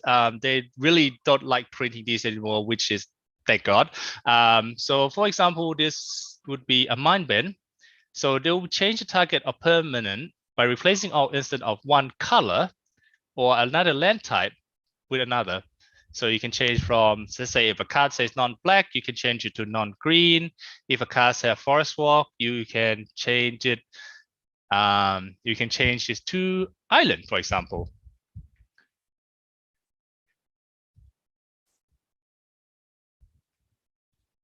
Next one is type. This is probably everyone's favorite one, Blood Moon. So this would deal with changing the type effects of the card. So that's the type. So the type line is here, right? So there's like enchantment, there's land, and there's a subtype like snow. I don't actually remember snow is subtype, but never mind. Like mountain or forest is a subtype. So layer 4 deal with all of this. Next one is color. So this one's changing the color characteristic of a card. So for example, Moonlace will make a target spell or permanent become colorless. So it was green, now it's colorless. If it was black, now it's colorless. 6 deals with gaining ability, losing ability, and any effects that preventing an object from gaining ability or giving an object ability. So for example, card Fear is an aura that will give an enchanted creature fear.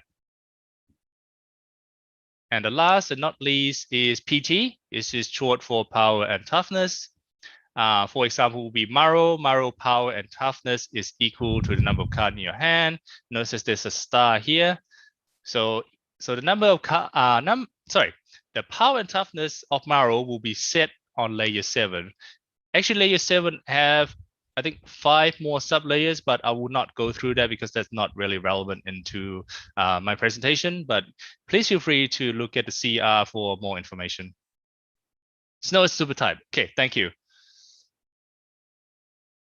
All right, so we got the layers out of the way. Let's start off with Urza Saga. So what would happen if we copy Urza Saga using Thespian stage ability? Again, we'll have to look at layers. So we can identify that Thespian stage effect is layer 1, right? Because it says become a copy of target land. So it's a copy effect.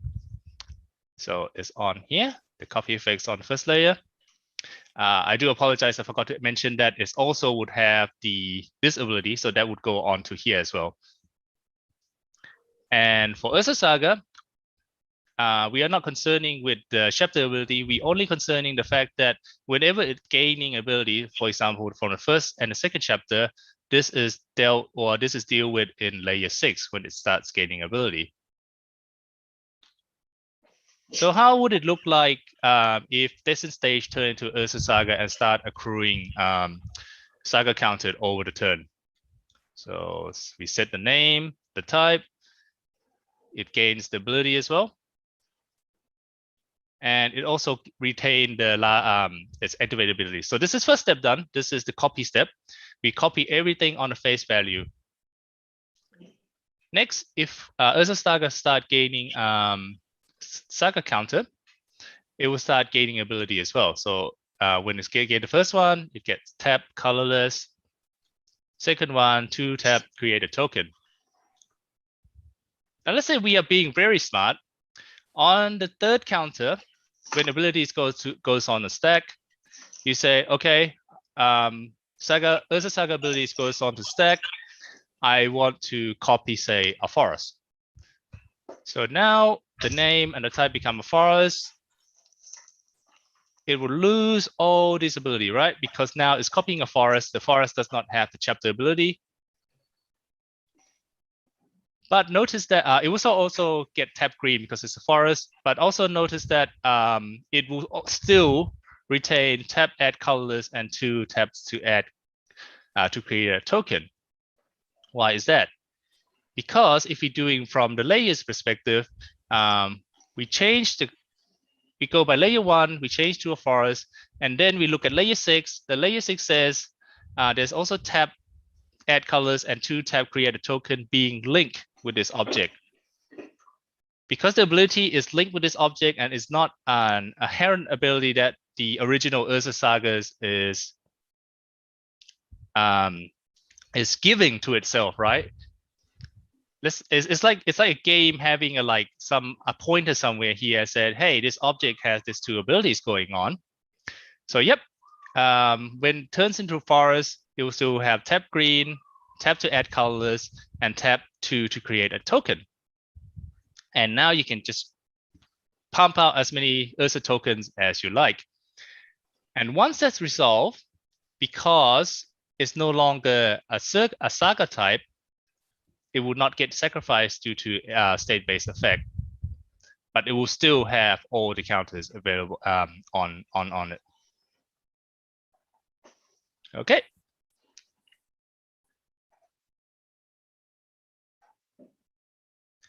Here is the full gist of it. I'm not going to go through that. That's going to take quite a while to read. So please get my presentation from somewhere else. SVE is now SVA.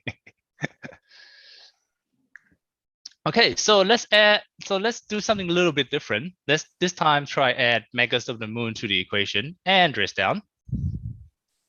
Okay, let's start off with doing the layers analysis. So Urza Saga is of course in layer 6, all abilities gaining. Megas of the Moon is similar to Blood Moon in that it will deal on layer 4. So Megas of the Moon turn basic land into mountains. And dress down is layer 6, all creatures loses ability. So this is on layer 6. Okay, so doing similar thing to the last time. Let's construct it from the ground up. Urza Saga, Enchantment Land, Urza Saga. Let's say we have 2 counters, so it has 2 abilities. Okay. Now let's add Blood Moon. What would happen?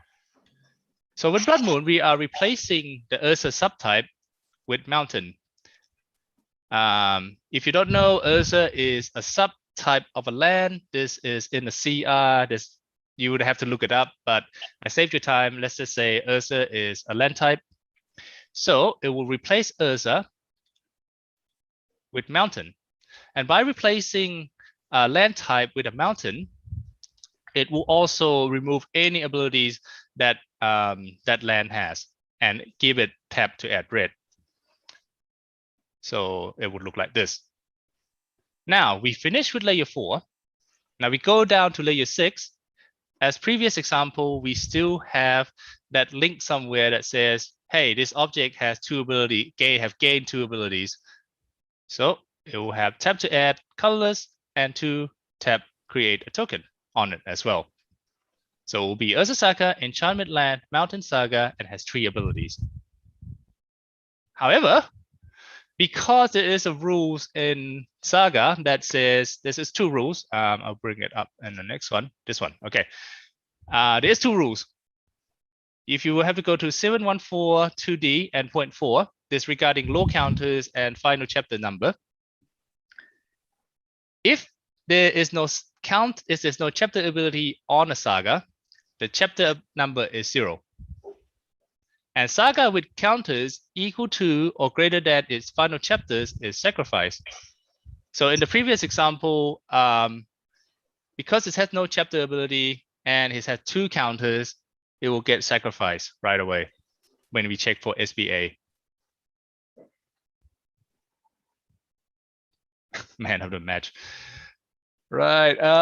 Yeah, so that is the outcome of having Magus on the Moon entering, and this is Ursa Saga in play. So long story short, Ursa Saga will just get sacrificed due to state-based effect when it's doing the rule checking regarding the law counters for sagas.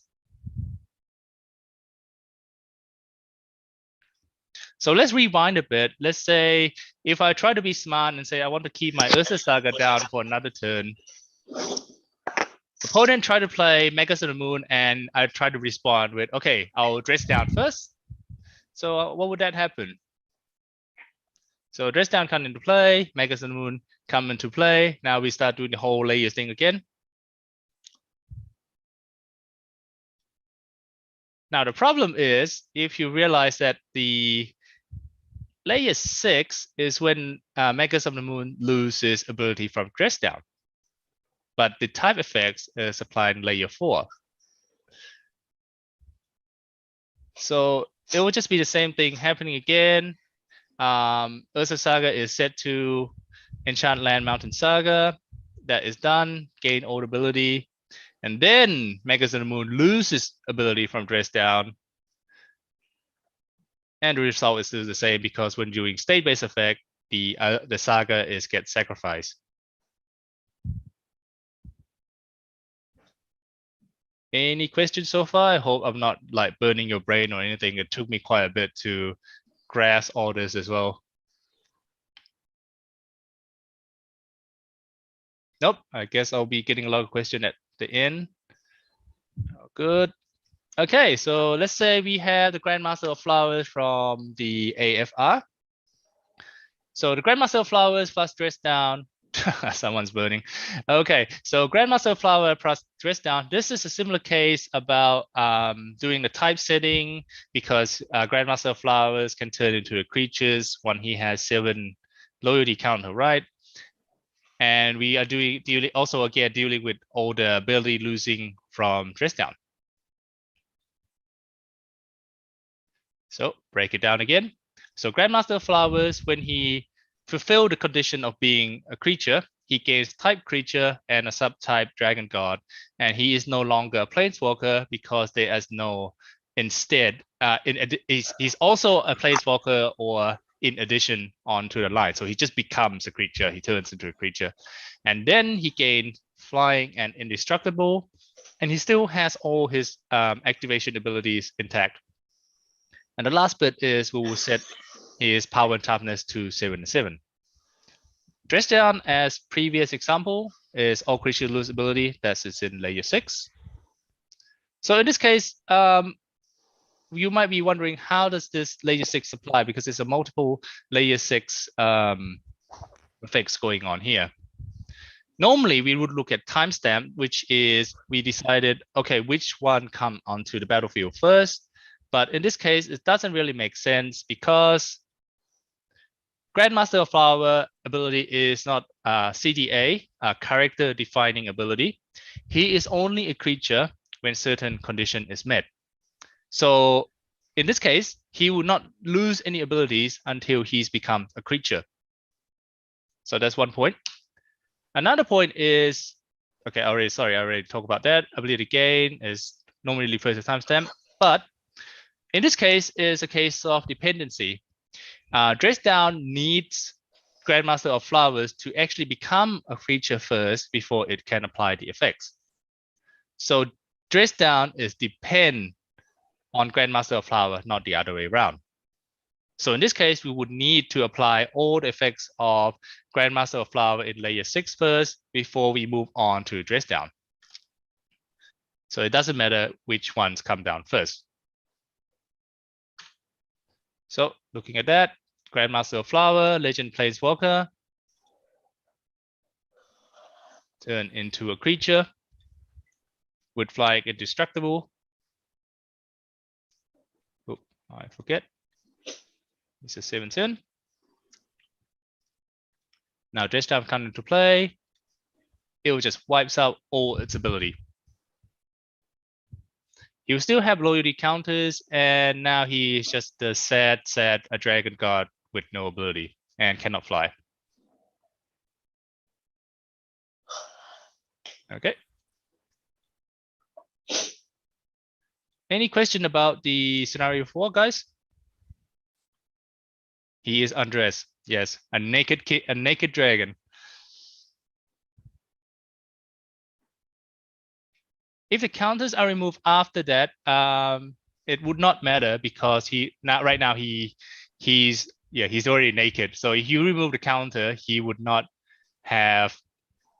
So he would not turn back into the planeswalker per se, but I think you mean afterwards. So if afterwards Dress Downs goes, Dress Downs goes. No, he will still stay around because he would not have. He's already creatures, right? And he would not get state-based effect check because Planeswalker will only die if he has no counters, so he would not die because he's a creature, not a Planeswalker. I think that's what you mean, right, Maxwell? Okay, good that I got that right. Okay. So next one would be Out of Time. So Out of Time is the newest card from MH1. So when it's entered the battlefield, untap all creatures and phase them out. Put a time counters equal to the number of phase out this way. There's a few different scenarios that we can go on with phasing out. Very fun ability. So first one would be Out of Time and Opalescence. So Opalescence will make all other enchantment into creatures with it's still an enchantment. So when you play Out of Time with Opalescence out of Time will also get turned into a 3/3 creatures when it's entered the battlefield, right? And then when its trigger abilities goes on the stack, it will also see itself as a creature and hence phase itself out as well.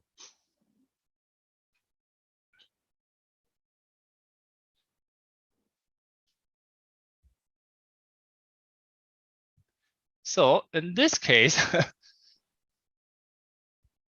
it will also get whatever counter is put on it. So let's say there was five creatures get removed by Out of Time, including Out of Time itself. So we'll have 5 vanishing counters. But since phasing out means it's not onto the battlefield, it will just stay in phase. It will just indefinitely suspend in phased out mode because no counter can be removed. So good luck getting rid of it. All your creatures are gone forever.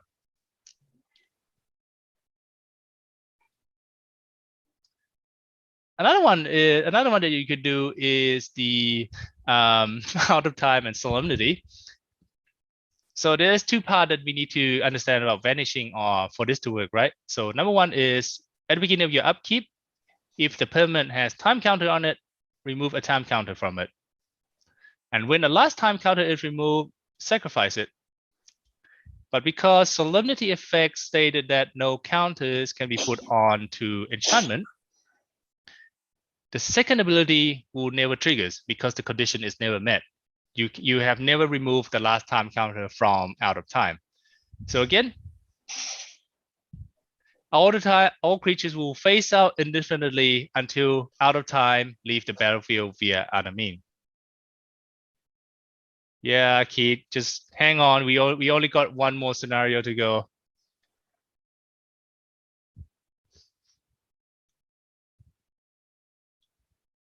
So here's another one. Here's the full package. So Out of Time, Solemnity, Enchanted Evening, and Opalescence. So every conference there's always opalescence in response to this enchant. Yep, you can't disenchant this though, right? So we got opalescence and enchanted evening. Enchanted evening turns everything into enchantment, and opalescence turn everything into a creature. So this is a quick case of dependency again. Opalescent will wait for enchanted evening to finish applying its effect first, and then opalescent will apply. So everything will turn into enchantment, and then everything will then turn into a creature. Set the CMC to set the power toughness equal to the CMC. And then when you play out time, everything will just get phased out, and then there's nothing left onto the battlefield. So the interesting fact would be that with EE out of time and solemnity, when it's phased out, it's not a creature, because during that time, opalescence effect does not apply to a permanent that is phased out.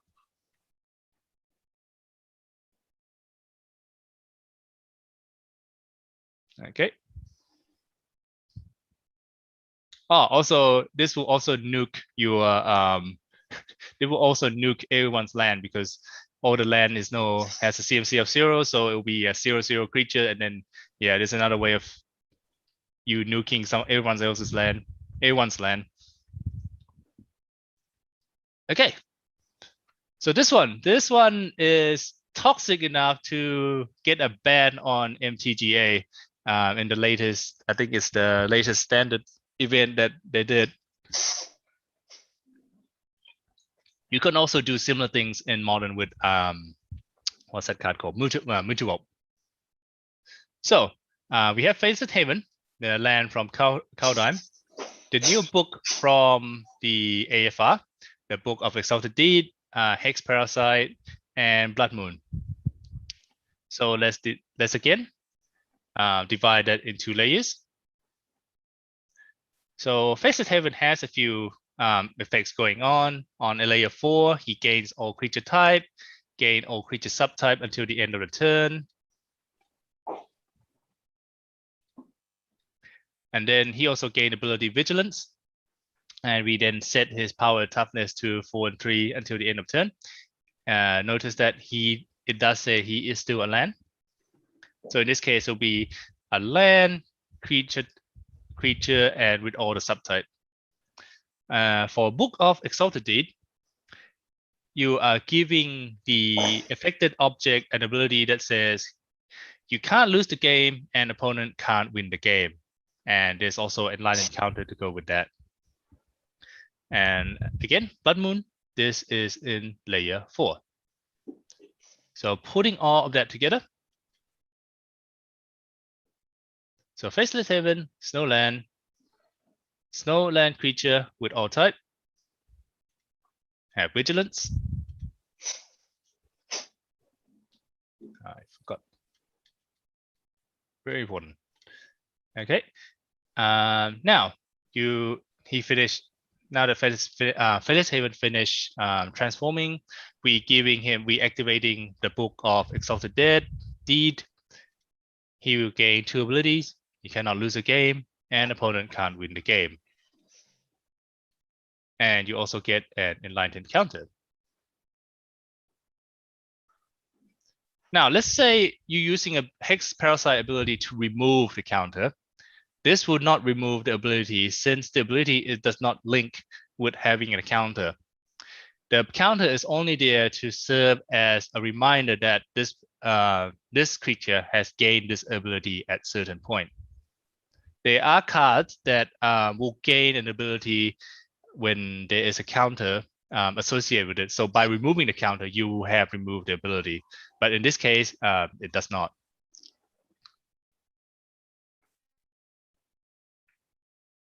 Okay, so now we're applying Blood Moon effects. So with Blood Moon effects, you're changing Snowland creatures. It has all creature type and is also a mountain. It will lose all its ability. It will have tap to add red. And then we look back at layer 6 again. You will have vigilance, you cannot lose the game, and opponent cannot win the game. So in this case, Blood Moon does not really do anything to stop this combo. Because the key takeaway here is that the Blood Moon effect is applied layer 4, which is type, and the gaining ability is dealt in layer 6. So Blood Moon does not stop this at all.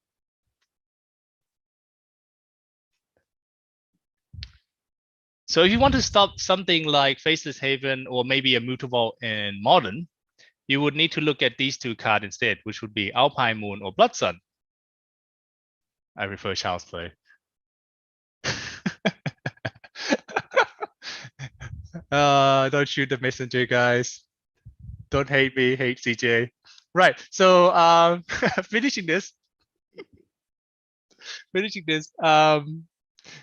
if you want to stop that combo, you would need to go to Alpine Moon or Blood Sun, because it says all land lose all ability except mana ability, and land you control with the chosen name loses all land type ability, and they gain tap add 1 mana of any color. Can I see the last Blood Moon explanation, please? Okay, one moment. So yeah, this would be in layer 6, so it would stop. It would remove all the ability gain, and it actually stop the Faceless Haven from activating as well. But again, this is subject to timestamp. So in rare cases that Faceless Haven actually become a creature, then gain the ability, this card will not actually stopping it. Okay, and now we move on to the Q&A. So I'll go back to this one right now. Right. Okay. Is this what you mean, Sugeng?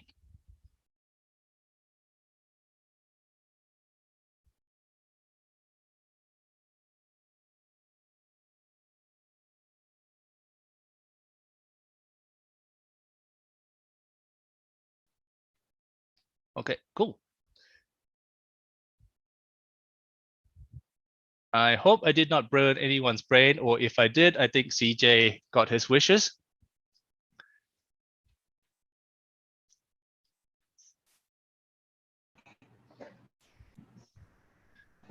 So yeah, any question, any concern, please feel free to type it out or just yell it out in Zoom. Yeah. So actually, can you go back to the Bahamut question, Grandmaster of Flowers? Yes, sure. Okay, I guess you got mine rotted also. I got mine also. You? Yeah. Okay, go one slide before. Slide before. This one? One slide before this. Before this one. Yeah, right here. You don't need to move anymore. So I think after this, yeah, this one. So Maxwell was saying, what if I remove the counters, right? So, as a dependency, we always apply Grandmaster of Flowers first. So if Grandmaster of Flowers do not have the required number of loyalty counters, it will not be a creature. And therefore, Dress Down will not affect it.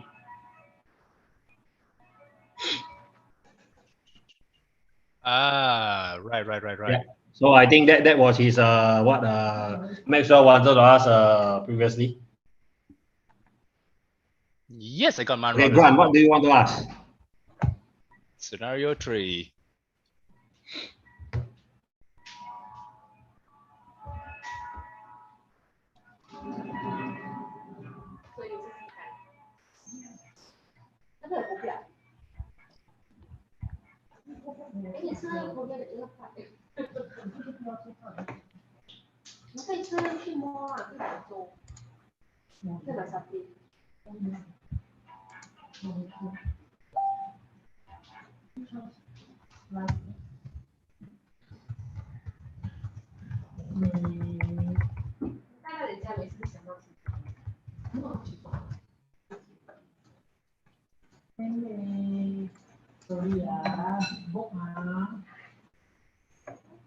I see Bunyakit having a lot of mind rot.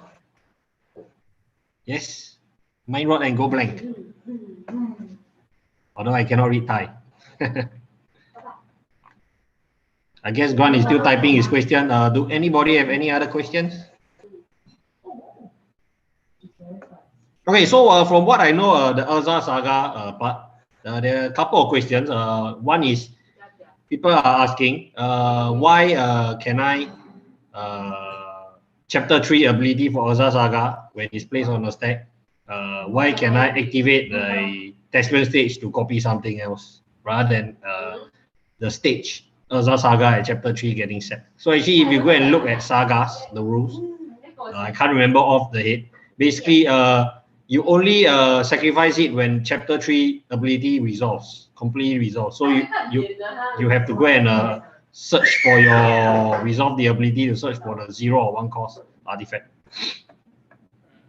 That would be somewhere.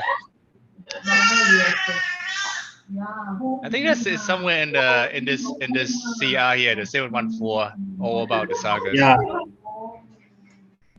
Okay, Grant finally asked his question. If Dresda and Magus of the Moon is a real battlefield when play Urza Saga, Urza Saga get sacrificed through state-based actions?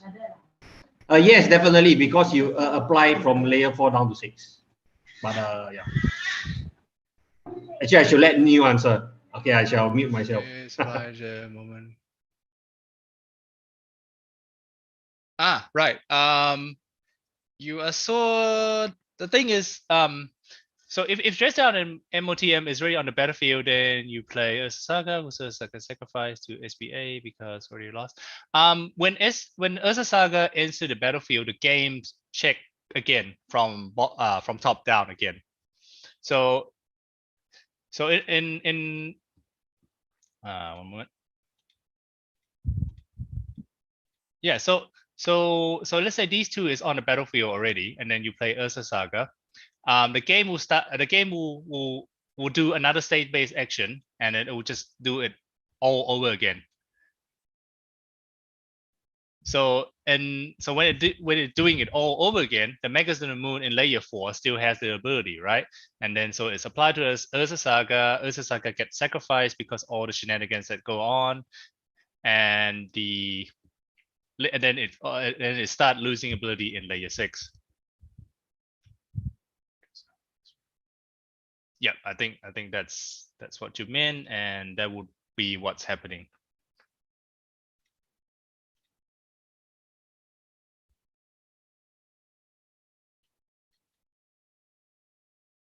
Yep, everyone is confused. Thank you, CJ.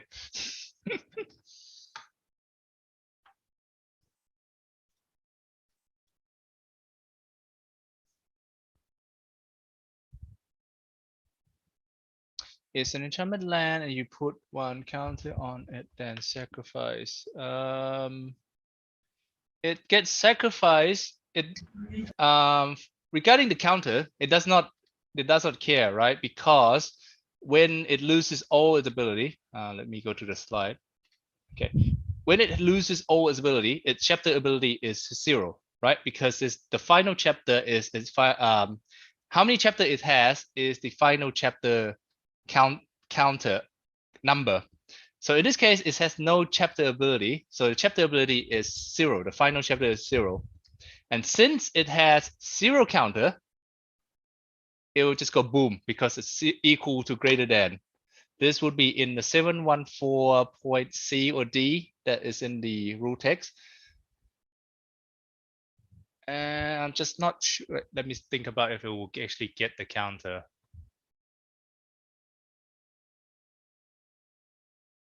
It would not even get a counter because it will enter and it will lose. By the time it's entering, it will have lost all its ability already. So it will not even get the first counter.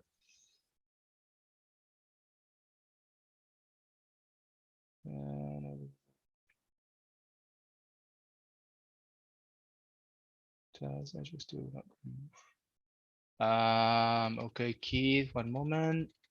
This is about the Blood Moon.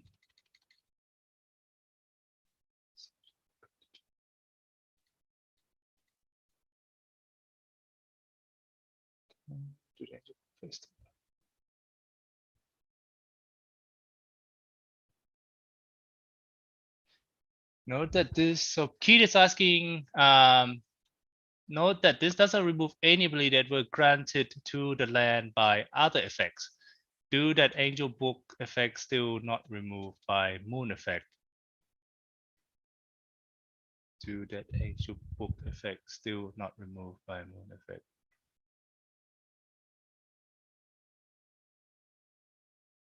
I am actually confused by this question.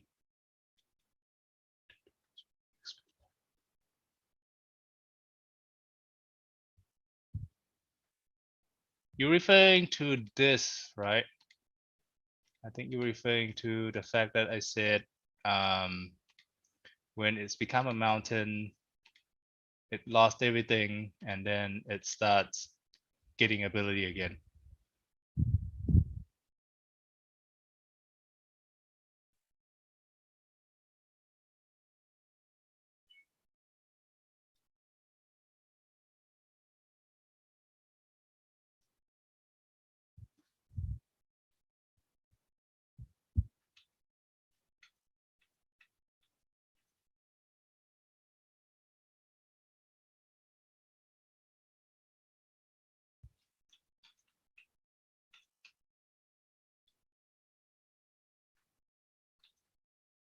Yep, Darren, Yeah. do you have a question about opalescence? Okay, we will just take Darren's question as the last one. Then we have to move on.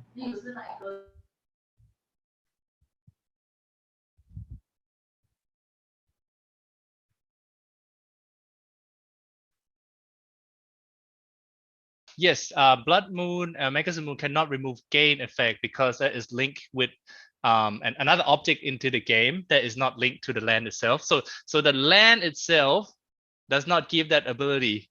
That's why it still does not get removed. If that would hopefully that answer your question. That's why Alpine Moon and Blood Sun, which remove all the ability gain, will get rid of it. And Darren's question. So regarding dependency, as long as card will be affected by another card, if an effect will change it to something that will cause it to be affected, it will wait for it to change first before affecting it. CJ, that's right? It feels like a copy and paste from the dependency in the comprehensive rules. So what do you want to ask about dependency, Darren? I think it's I think what most people will get confused is it can be hard to determine what depend on what. I think that's what he's trying to get at, I think. So I think that would be come from, I think, experience, would it, CJ? Yeah, and actually the best is Bahamut, the Bahamut and Dress Down. That is the best dependency. So the dependency is having the Bahamut's ability where you need 7 loyalty counters, then Bahamut become a creature. So that is actually one of the easiest way to actually see whether is there a dependency. And of course, a dependency you need the effects, right, to apply in the same layer. So if let's say it is a Blood Moon and Humility, it will not there will be no dependency affecting a Dryad Arbor. But if it is Blood Moon and Arbor, one is adding both applying on layer 4, then yes, there will be a dependency right there.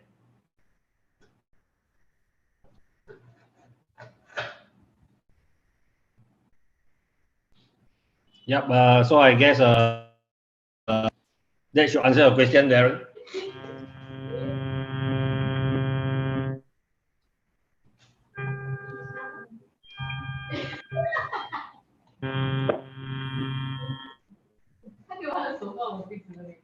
Okay, cool. I think you got the gist of it, though, Darren. So, but thank you for your question. Okay, so now I guess everyone the mind is already mind rotted. We will actually move on to Tommy's presentation. Tommy's presentation is about triggered abilities, basically CR603. And thank you, Neil, for your presentation. Thank you, guys. And yes, one of Neil's scenario is actually one of the question in the quiz. It's meant to be a free point if you are listening to news presentation. All right, thank you, Neil. I hope your mind is still intact. I know Keith's mind has been lost. All right, over to you, Tommy. You can start whenever you're ready. All right, then I'll try. 1 minute. Calibrating.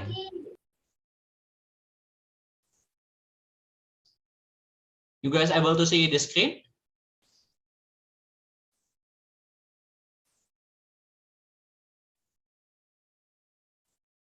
All right, then let's start.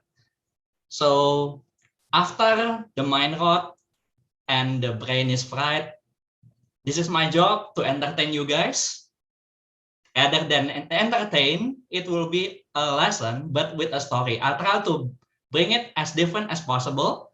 And this is regarding the Disarming Traps and Triggers, CR603 by Elite Trap Finder.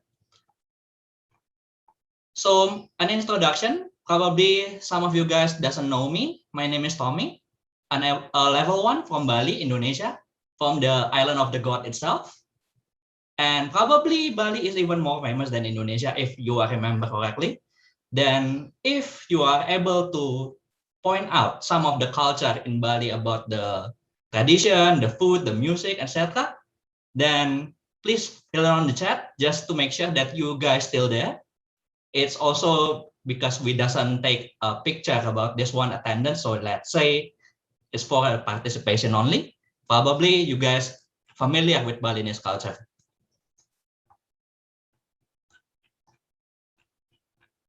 Coconut, yes. Remember the food, the old kingdoms? Okay, Mayat ritual, ngaben, yeah. Kendang, bigul, bigul is the suckling pig, yeah. Chikibos is not a Balinese culture, but yeah. Especially pork, even though the price for the pork is quite, yeah. Oh, nati nuris, yes. I think Chris ever goes to Bali and ever try nati nuris for the pork ribs. Okay. We'll definitely goes to the presentation. Thank you for the feedback, for the participation that you are able to give in the chat.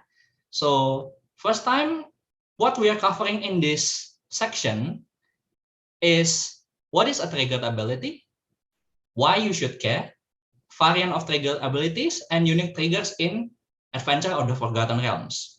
Let's say we start with a hero, and since my first hero in DND is a barbarian, then let's just go with plundering barbarian. Well, this is his story, so let's call him Brutus. He seeks gold and glory, not gospel, sadly. Oh, Wearn, later when you visit Bali, just talk to me or Eka. We will make sure that we can arrange a meeting after that. So what is a triggered ability? It starts with a wording when, whenever, at. Like being displayed is when green dragons enter the battlefield, whenever Flum is dealt damage, at the beginning of your end step, etc. The formula is when X happen, do Y. And the easiest thing about the triggered ability is it always starts with a when, whenever, at. Although some of the triggered abilities have the when, whenever, at in the middle of the sentence, but we'll cover that later. So how about the timing? So for the easier explanation, too long don't read, is trigger abilities can trigger anytime, put into stack before player receive priority, and then done. You just need to do as much as you can. So how about the limitation? The trigger ability has specific timing, ordering sequences, and looking back in time. More that will be covered in the cards and on this presentation. But easily the trigger ability sometimes can be missed, especially if you are not playing Magic Arena. Magic Arena is having the triggered ability managed by the systems, and the system always asks you whether you want to put the trigger on the stack or not. But if you are playing paper magic, there is no way that you are able to automatically have the triggers. You have to remember by your own selves. You have to manage your own trigger. So always remember to get the trigger ability and announce it to your opponent. So communication is a key to get this trigger ability done. And how about multiple trigger ability happens if it's more than one? Yeah, the sequences will be easy. You just need to follow the active player, non-active player order if it put into stack. So that's the definition of the triggered ability and how to spot one. It's easy enough for the new player. For the veteran player, it's always a refresher that you know that, oh, it's a triggered ability if it contains when, whenever, or at. On to the next. So we introduced Brutus previously. Brutus needs to begin his adventure, but in order to begin his adventure, he needs to search for a weapon. And since he doesn't have any weapon, he needs to find a blacksmith. Let's say this ingenious smith will be able to help him. What ingenious smith do is they have the enter the battlefield clause, the enter the battlefield triggers. So when ingenious smith enters the battlefield, which is the first trigger or the first ability, you do look at the top four cards of your library, reveal an artifact card among them, and then put into your hand. Simple enough. Second trigger, whenever one or more artifact enter the battlefield under your control, I use the acronym here, ETB. It's more easier to remember. Whenever one or more artifacts ETB under your control, you do put a +1/+1 counter on ingenious smith, but with instructions. This ability triggers only once each turn. So enters the battlefield triggers, and you do the look at the top 4 cards and put a +1/+1 counter on ingenious smith. Simple enough, it's easy, and you just need to do what as much as you can. If you don't have to look at the top 4 cards and you cannot reveal an artifact card, then you don't have to reveal. Basically, just that. So back to the story, Brutus needs to search for the blacksmith, and he cannot find a blacksmith, and he keeps searching. He's doing a perception check, and he's able to identify that the blacksmith is indeed in danger. What's the danger? The blacksmith has been trapped in the portable hole. Let's see the portable hole do's. The portable hole enters the battlefield. When portable hole enters the battlefield, which is the first trigger, you do exile the target non-land permanent on opponent controls with mana value 2 or less. If you are looking back in time in the blacksmith is mana value 2, and is exiled until portable hole leaves the battlefield. So whenever the artifact, the portable hole, is being destroyed, the blacksmith will be free.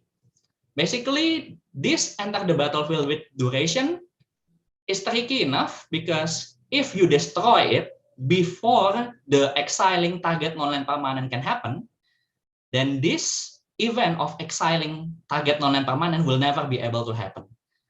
You can already see, you can always see the CR, which is 603.2E, stated that kind of clause in details. Probably we'll just stick that the Brutus will be able to help the blacksmith destroying the portable hole using this, using his ability, and Brutus have him. On to the next story. Having been rescued by Brutus, the blacksmith, let's call him Smith, makes a weapon, join him, and land his mount, a celestial unicorn. Of course, you need a mount to begin your adventure, and the two of them joins together into an adventure. But let's see the celestial unicorn specification.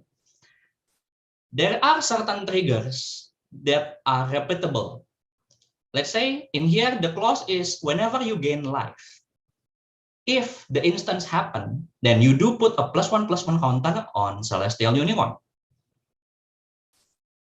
This instance repeatable and mandatory. What it means is you cannot deny that you don't want to put a +1/+1 counter on it. You just do. multiple instances of gain life trigger separately. So if you gain 1 life one time, then it triggers 1. If you gain 100 life, but it triggers only 1, then you put only +1 +1 counter. You don't put 100 +1 counter. It's the difference between the instance and how much life you gain. The instant you gain life is counted, then a number of +1 counter will be based upon that count. I think it's still easy enough, it's basic enough, and related to this cases, you can search about it on 603.2c. On to the next. So Brutus have his mount, but he needs a whole party member. He needs companion. So he hires a sellsword. Let's call it Draghi for this kind of example. So he assembled the team to begin, and let's say the jaded sellswords do. Because it's a sellsword, he expecting something in return. He expects treasure. Comes intervening if clause. When jaded sellsword enters the battlefield, if, so the if is playing a real good part on this triggered ability. If mana from a treasure was spent to cast it, then if yes, it gains first strike and haste until end of turn. But if no, then he's not attacking by today. He's not attacking that turn, then no trigger happen. So basically, this intervening if clause will be able to be fulfilled if you are able to fulfill the criteria. So by making by spending a mana from the treasure to cast the jaded sellsword, then he can gain first strike and haste. But if not, yeah, no trigger happen, then he just being lazy. No, not lazy though, but he's still being able to block if you cast it on the game though. The details on this, it will be covered on the CR 603.4. Let's say Draghi joins the party and we go to the story. The next story is they encounter an ogre. The ogre, hoarding ogre, loves treasure. Seeking them having a likeness of treasure, Brutus feels that I need to befriend this ogre. Then the ogre shows his capability by attacking the party member. So whenever hoarding ogre attacks, roll a d20. This is unique to Adventure of the Forgotten Realm because, as mentioned before by Weja, the rolling dice is a lot happen in the draft or in the pre-release regarding this set. So roll a d20. It's not a modal triggered ability, sadly. You cannot choose, but it affecting the result is depend upon your die rolls. So let's say if you roll a d20, then the result is natural 20, then you get to create 3 treasure token on the hoarding ogre abilities. But if it's less, then just follow the result table on this one. So basically, all of the cards on the triggered ability when rolling a dice is being supplied with a result table, which is 1 to 9. The result will be create a treasure token, etc. So basically, you just need to roll a dice and follow the result table on the effects. Basically, the Grant joins the party because they are able to having a lot of treasure because of him. Now there are 4 people, and they begin to found a raided village. They found something, and this raided village have something magical about this one. Enter the dancing sword. The dancing sword is able to defend the village because of the previous owner that have been died. Okay, let's see how the dancing sword becomes a creature and can fend off the enemies. This is the main trigger. When equipped creature with dancing sword dies, you may do the dancing sword becomes a 2/1 construct artifact creature with flying and ward. If you do, it is an equipment, which starts on the card. Yeah, It isn't an equipment anymore, still have equipment, but will not be able to equip to a creature because it's a creature now. Basically, the dancing sword gives you an opportunity to miss a trigger. And missing a trigger will always have a painful experience if it makes you losing the game.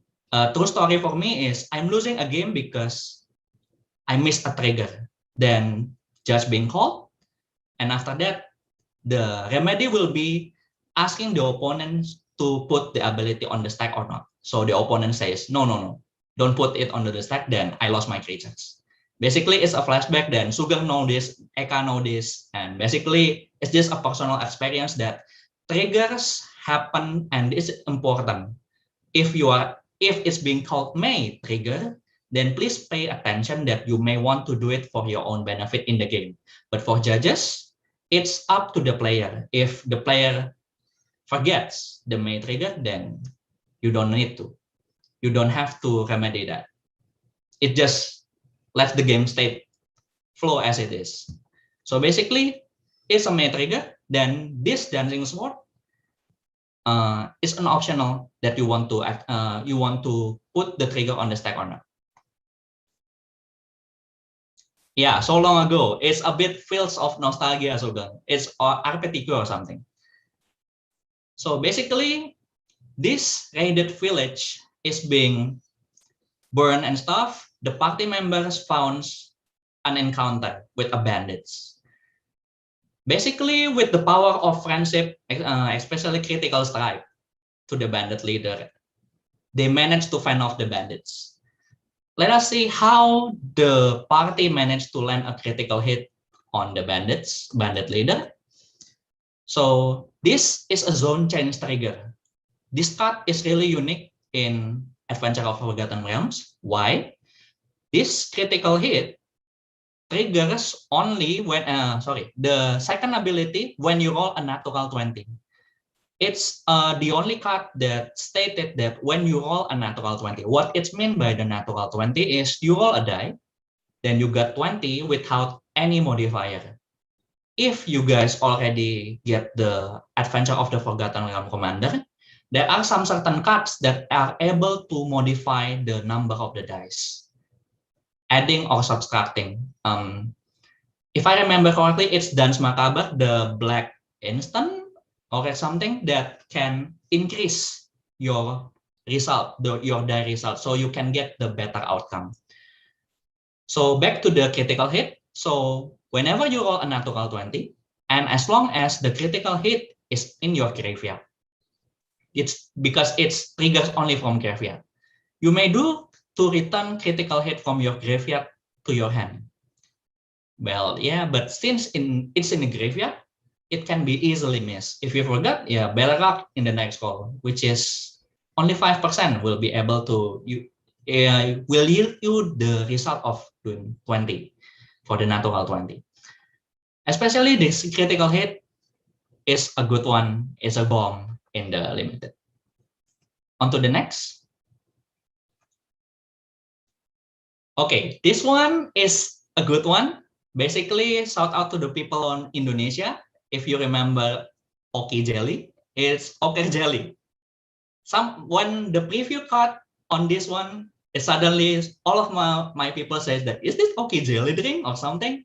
It's basically the Oki Jelly drink. If for the other people who's not really know about this product, it's a hunger preventer. They're almost saying that if you want to live in Indonesia, you only need 2,000 rupiah. So basically, it's about 0.2 cents dollars. Yes. Oh, thank you, Sugeng. It's the Oki Jelly drink. So basically, you drink first time in the morning, you make a cereal called Energen. It's only cost you 1,000 rupiah. Second one, in the afternoon, you drink Oki Jelly drink because you are having to prevent your hunger. And for the third time, on the evening, you drink Promah. Promah is a drug that needs you to reduce your own, the stomach acids. So that's make sure that you can survive in Indonesia with only 2,000 rupiah. For the Promah, you just need to ask someone to give it to you. You can ask them for free if that person can have it. But it will result you in the hospital for about 2 months. So don't do that. Basically, only for entertain you guys, and just because if it's so memorable, this OK jelly drink, and it still exists through these days. Before that, it's my own drink in my in the high schools. So regarding this one, the ochre jelly have the delayed trigger. So what is delayed trigger? When ochre jelly dies, if it had 2 or more +1/+1 counters on it, and they said that create a token that's a copy of it at the beginning of the next end step. It doesn't trigger directly after it dies. So the trigger got delayed. It's available in most minimart in here. Yeah, and it's cheap. I thought it's about 2,000 rupiah. Now, yeah, thank you, Sugan. Okay, back to the ochre jelly. This ochre jelly will have the deal trigger and see back in time after before it's being moved into the graveyard. If it had 2 or more +1/+1 counter on it, then at the beginning of the next end step, another ochre jelly will comes into the battlefield with half that many +1/+1 counter on it, rounded down. What makes the delayed trigger ability unique is, well, it's create a delayed trigger. When the time is correct, then the trigger will happen. But if you manage to forget also this kind of trigger, because this delayed trigger, if you happen to have a complex board states and stuff, and you forgot about the delayed trigger, yeah, it's your loss. Basically, you need to remember the delayed trigger ability. But in these cases, the ochre jelly also involve the zone changing, because from the battlefield, it dies, move into the graveyard. If you don't handle your card in the graveyard properly, you may easily miss the delay trigger. Even if your ochre jelly, let's say, have 100 +1/+1 counter, then you forgot to get a second copy on it. This delay trigger will be able to be presented in more detail in the CR 603.7. And then what happened to the village and how this ochre jelly means is that the ochre jelly is attracted to the battles and the flash of the raided village. The party will be try to kill the ochre jelly, but the party cannot kill it because it keeps splitting and coming back until a defining moment happen, which is on the next, a dragon, an inferno, the legendary dragon, inferno of the star mounts, join the fray, burning the ochre jelly and the village area near it. So let's see the inferno after coming down to the village and do have the ability. The ability is this spell can't be countered for 6 mana. You have the dragon, legendary dragon with flying and haste, and an activated ability. Inferno of the Star Mount gets +1/+0 until end of turn. So why it is considered a trigger? So remember in the beginning that I said whenever, or at the beginning on the clause is a triggered ability. This one is different because the whenever is actually in the middle of the ability. We call this a reflexive trigger. What's a reflexive trigger is whenever you do something, you do activate an ability and it resulting something to triggers, that is a reflexive trigger ability. So let's see when its power, when Inferno power becomes 20 by activating its ability, it's counted as a trigger. You do deal 20 damage to any target. This is little in the 1-versus-1 standard or draft. Then if it can also not trigger if the ability activation makes the power of Inferno not exactly 20. Let's say the power is already jumping from 15, you get +6/+6. Now the Inferno power is 21. If you decide to activate its ability by getting in +1/+0, the resulting will be the Inferno power is 22. 22 will not being able given the opportunity to get the reflexive trigger to happen. In some certain cases, you can reduce the number of power on Inferno. Then you can trigger it one more time.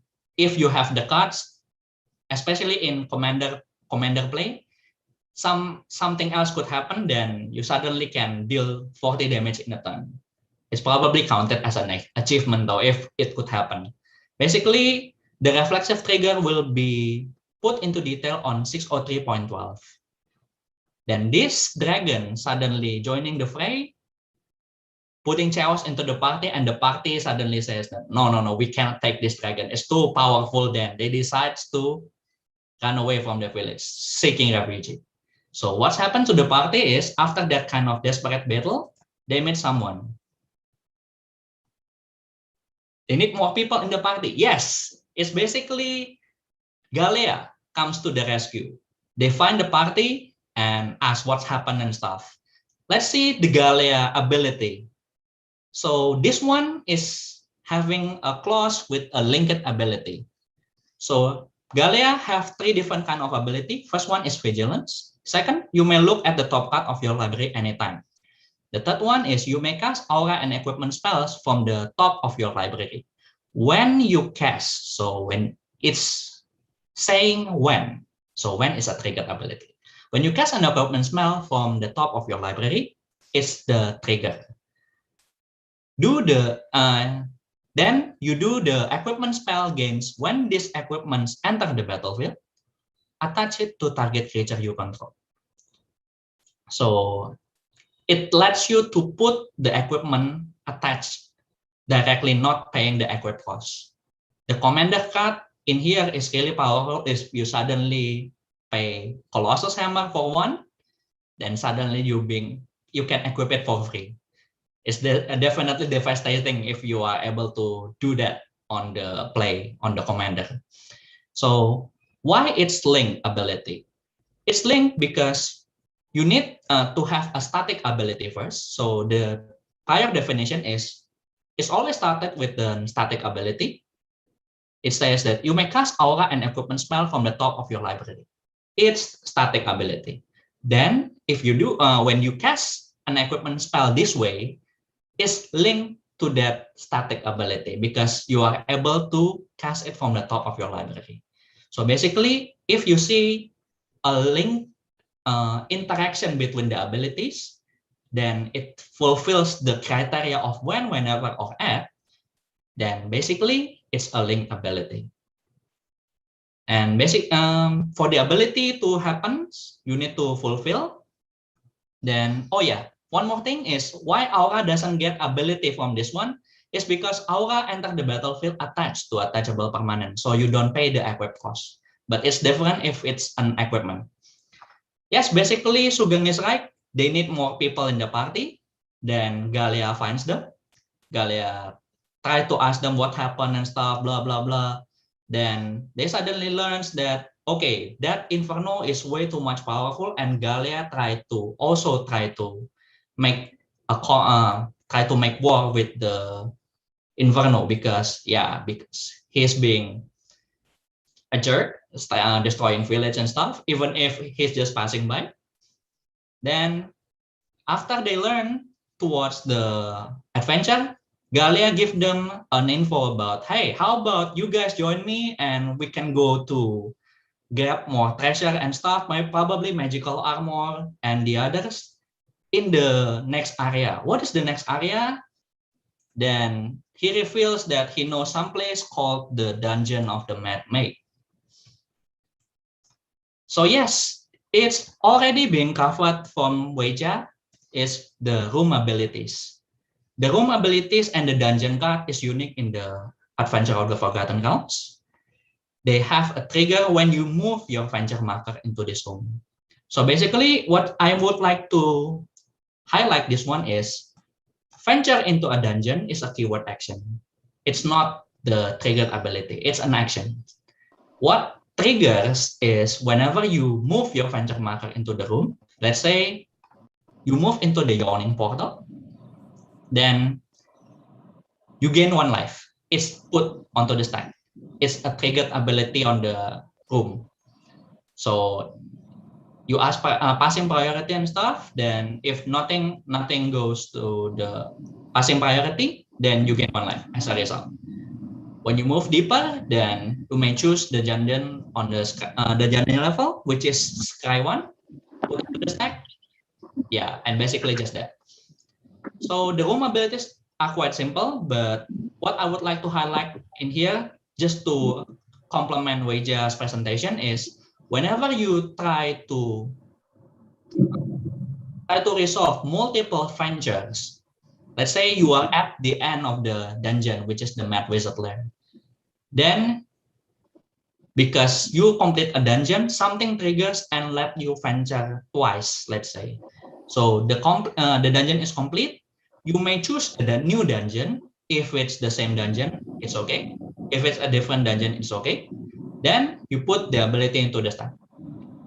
So basically, you try to do as much as you can from the venture, then put it into the stack. Then you may able, if from the same source, then you can adjust on the stack whether on your liking.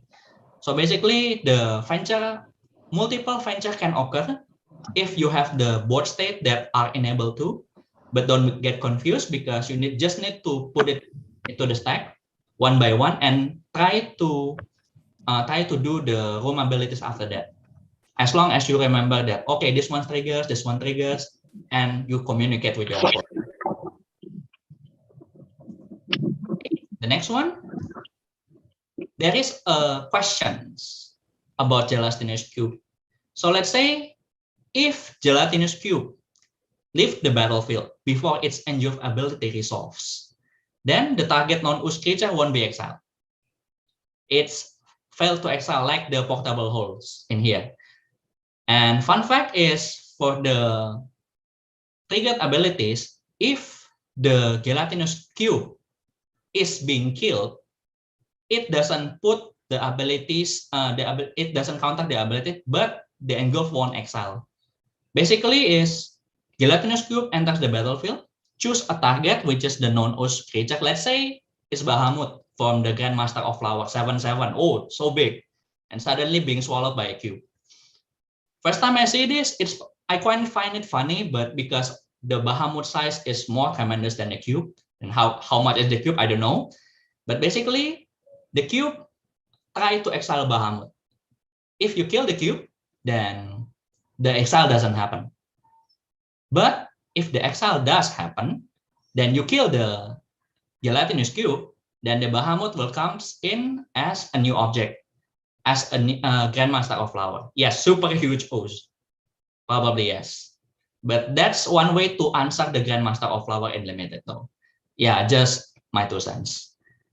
It's a quite easy example. Okay, I have a question about you guys about the Green Dragon though. So the Green Dragons having the ability is when Green Dragon enters the battlefield. Until end of turn, whenever a creature an opponent controls is dealt damage, destroy it. Let's say the Green Dragons enter the battlefield and you kill the Green Dragon.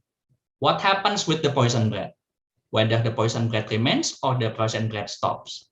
I think you guys need to check. Okay, please answer it while I try to drink for a bit. It remains, it stays, yeah. Okay, short answer, yes, it will stay. It's on the stack and resolve normally until end of turn. Yes, his breath already there. It's also being highlighted in the release note that the poison needs some time to dissipate.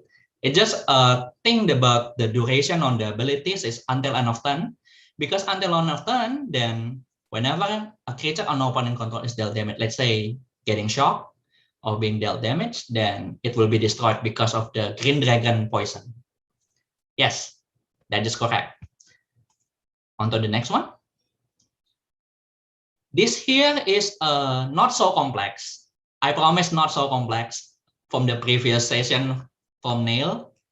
This is a child's play about this one. So basically, Innkeeper and Min on the battlefield, and the Phantom Steed, the card from the Adventure of the Forgotten Realms, enter the battlefield.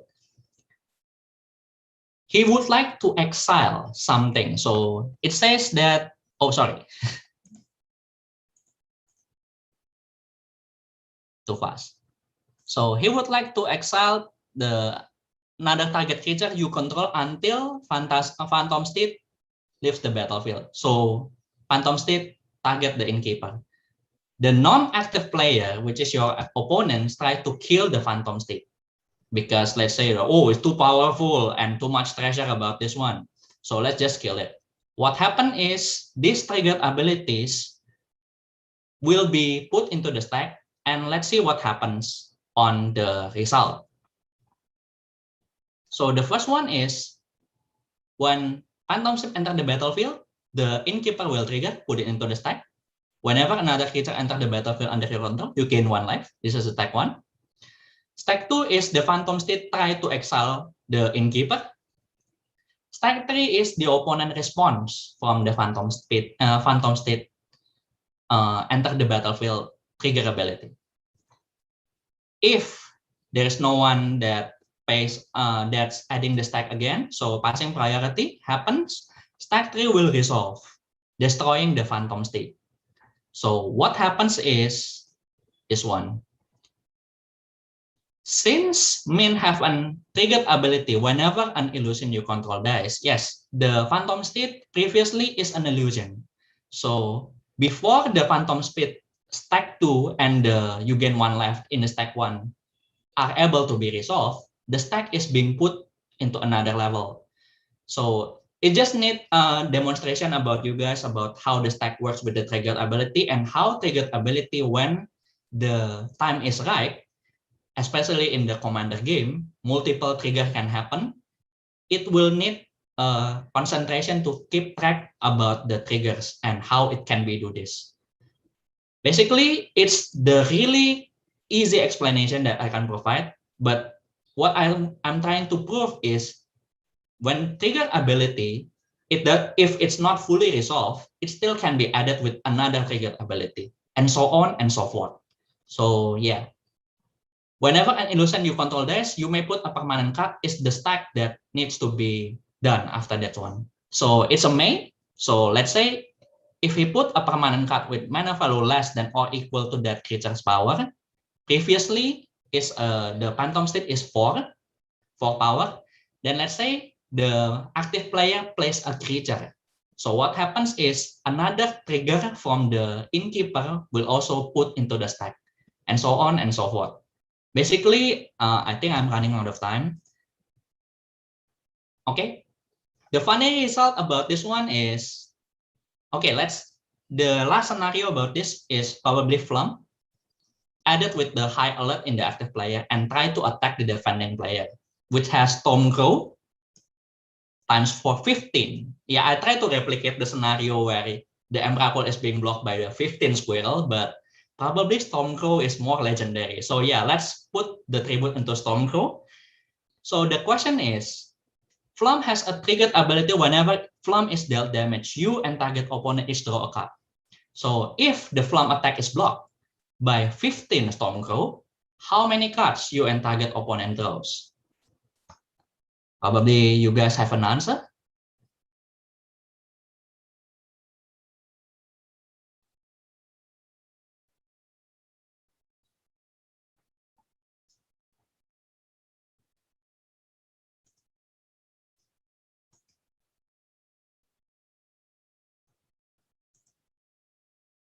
Probably you guys also having about 15 or 1, but basically the answer is only 1, because the damage, this deal damage is happen only once in the combat. It doesn't have first strike or stuff, then the Flum will die. And if it's happened that your opponent also have a hexproof, then from the Flum ability requires you and target opponent each draw a card. If the opponent is not being able to be targeted, then both of you doesn't draw a card, including you. So you cannot oppose the Flum. The last question about the Dragon Turtle, probably it's getting easy. So I just answer it myself. Dragon Turtle entered the battlefield with nothing. So what happens is when Dragon Turtle enter the battlefield is a target ability, drag below, tap it and up to one target creature an opponent controls, then they don't untap during their controller's next untap step. What happened will be the Dragon Turtle will not untap during their controller next untap step because it doesn't have any target. And it says up to one target creature. If it's 0, then the Dragon Turtle will tap by itself. It's sad though. So don't play Dragon Turtle if the board state is empty. Yeah, poor turtle. Basically, that's the end on the presentation. So that's the end of my session. And we move on to the Q&A sessions. What I would like to highlight is be responsible for your own triggers. You are not obliged to remind your opponents, but that you are able to say that, hey, you missed the triggers, you may want to do this and stuff. But you're still not obliged as a player, especially in a competitive level. So thank you.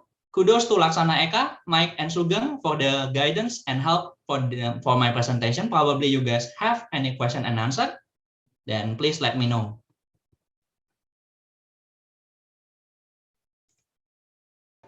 Since Tommy has been replying to all the questions that you have in the chat, if you have any last questions for Tommy, we can ask now.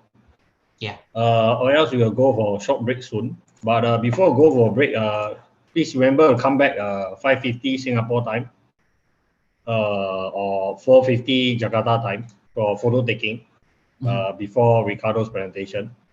And the next one, very important, I'm actually looking for a Thai presenter for the Innistrad policy update.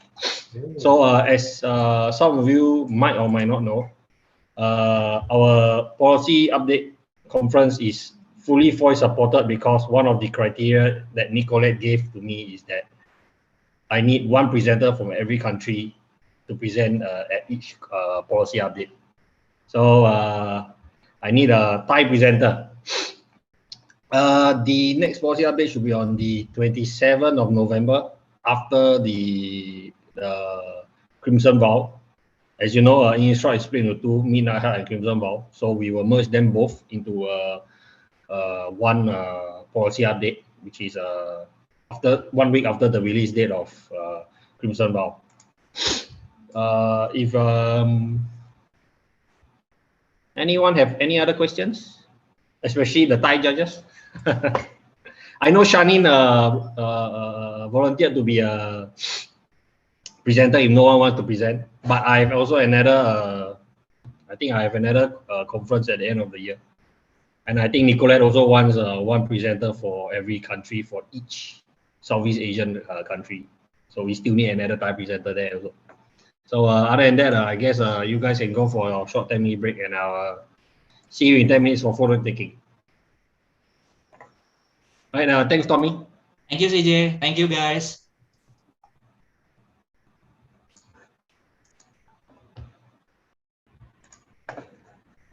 Okay, hi everybody.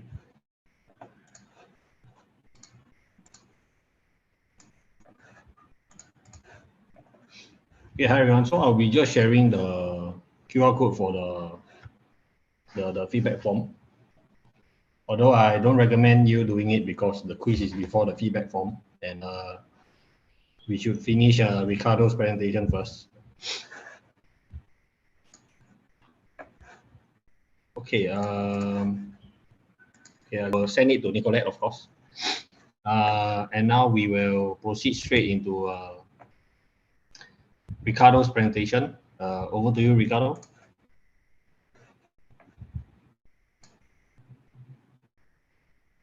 I think, Riccardo, you're on mute.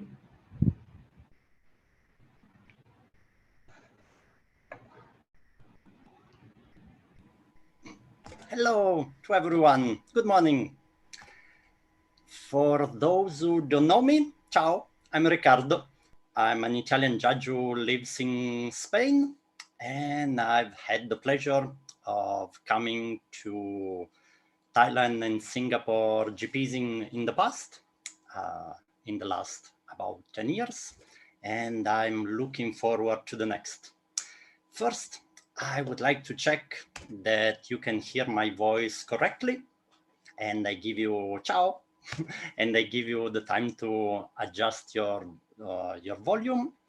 Then I'm checking that I can control the screen of Nicholas, because I'm using his computer with his screen. Okay, yes, I can control it.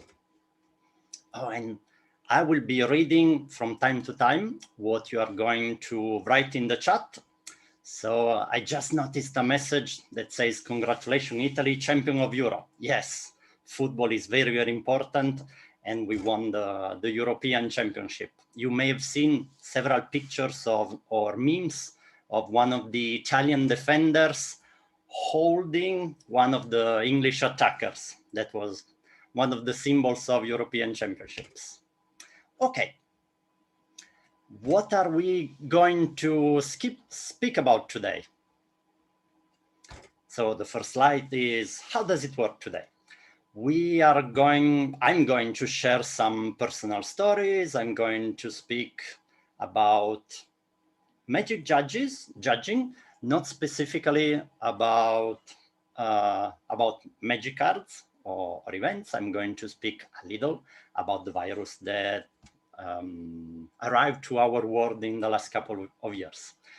I would like to invite you to participate in the chat, or also using your microphone, your voice, whenever you want to add something. I'm going to tell you something about myself, and I'm not going to tell you why people should be judging or what you should be doing in this period or in the future. I'm going to offer you some food for thought. So I'm going to tell you what I have been doing, and then you need to find your reason to judge and your approach to life with less tournaments in this period. Okay. This presentation is divided into 3 parts. The first part, I'm waiting for the slide to change. Yes, this one is, why do we judge? Meaning, why did we start judging? Each of us may have a different reason. So the reason might be, and I'm using pictures. You may remember this picture. I see some of the names of people inside this picture. So maybe you heard that a group of friends or a group of people you heard about or you met at tournaments was having a very good time at events, and you wanted to join them. So I'm asking you, did you start judging for the donuts? Meaning for the social aspects of judging? Or maybe you had a good friend who told you, hey, look, I started playing this game and I want to teach you how to play it. And you started playing it. And then your best friend or a good friend said, hey, I went to a tournament, but I didn't play. I helped the organizer to run it. So I judged it. So maybe your friend, who I represented as an idol, so this is, I guess, you may recognize this actor or this character. Maybe you wanted to follow the example of your friend. Or maybe I'm going to use the same actor again. Maybe it was for money and fame. You heard that you could actually work as a judge, or even become a very powerful wizard, or a person who travels around the world and be famous when he comes back home and tells stories about their travel. Who knows? So there might be several reasons for joining the judge community. I started judging, for example, 20 years ago. The tournament scene was very, very small. In general, I like to organize weekends and meetings and activities with friends. And I had just started playing. So I decided to organize tournaments. And the best way to organize tournaments at the time was to get the judge certification. I also liked rules. And so I started from small tournaments, very local tournaments with 5, 8, or 20 people, and then bigger tournaments. So there might be different reasons. Look at the picture now. Maybe the left one.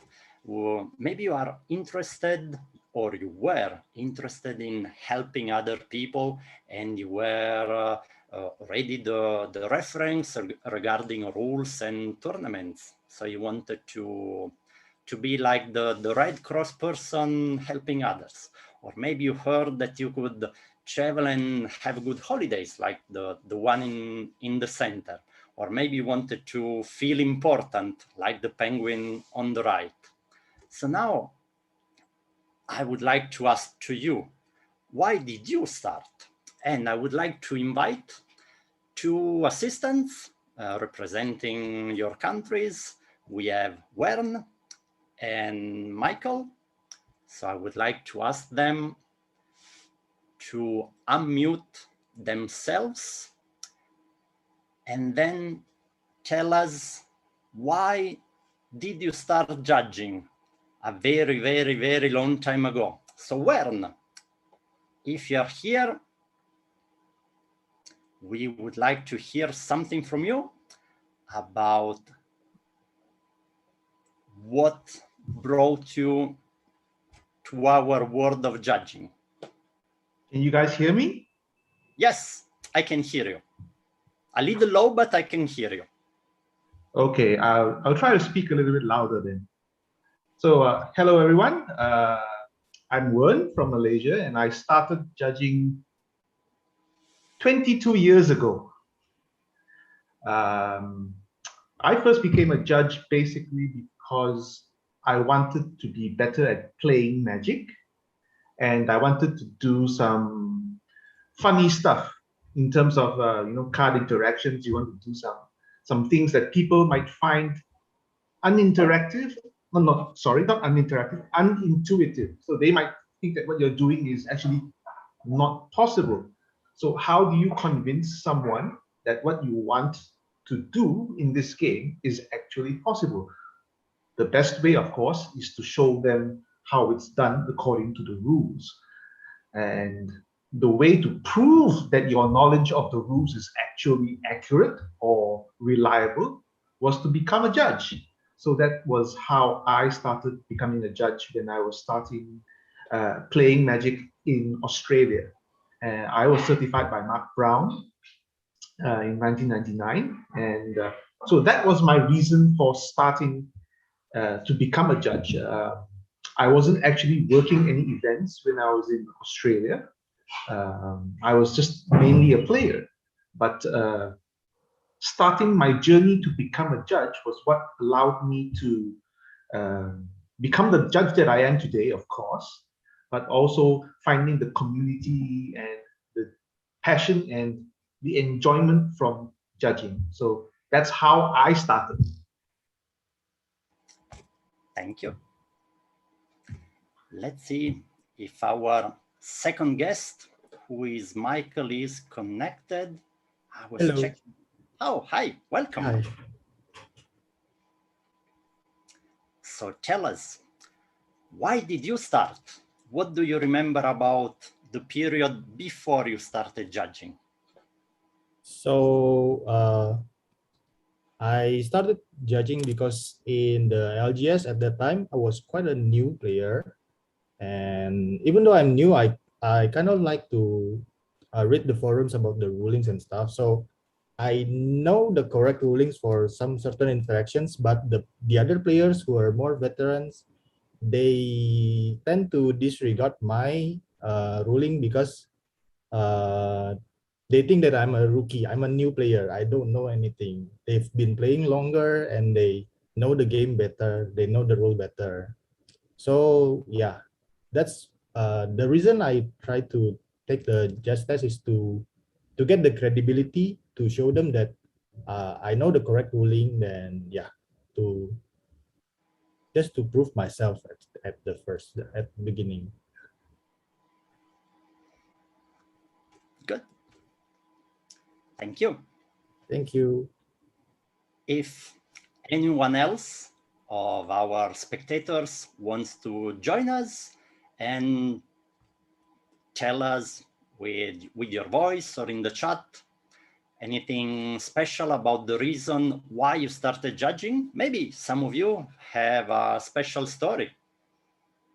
Story like, I'm using 1 minute waiting for people to pop up.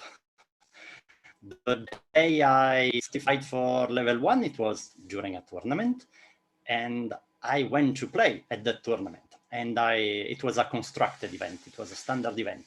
So with friends, we decided to bring some decks. And I said to my friends, oh, I have a great idea. I'm going to play this deck that is different from all the others that I can see at tournaments and online. And I'm going to surprise everyone. So you can imagine that if nobody plays a deck, maybe it's not surprising that you lose 4 matches in a row because you made very bad choices about how to build the decks. Waiting for my friends to finish their tournament, I took the opportunity to do the level 1 test. So this was the day of my certification for level 1.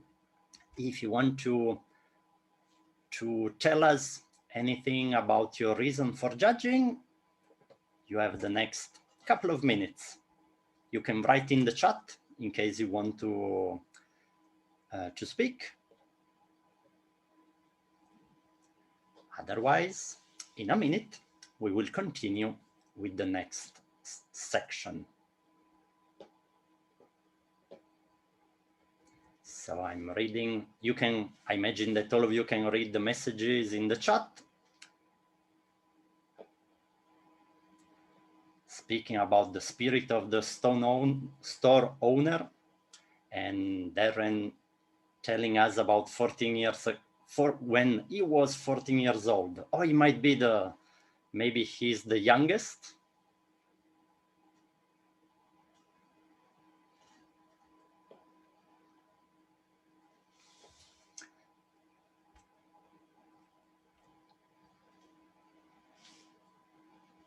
And Wearn is confirming in the chat that is a judge from the last century.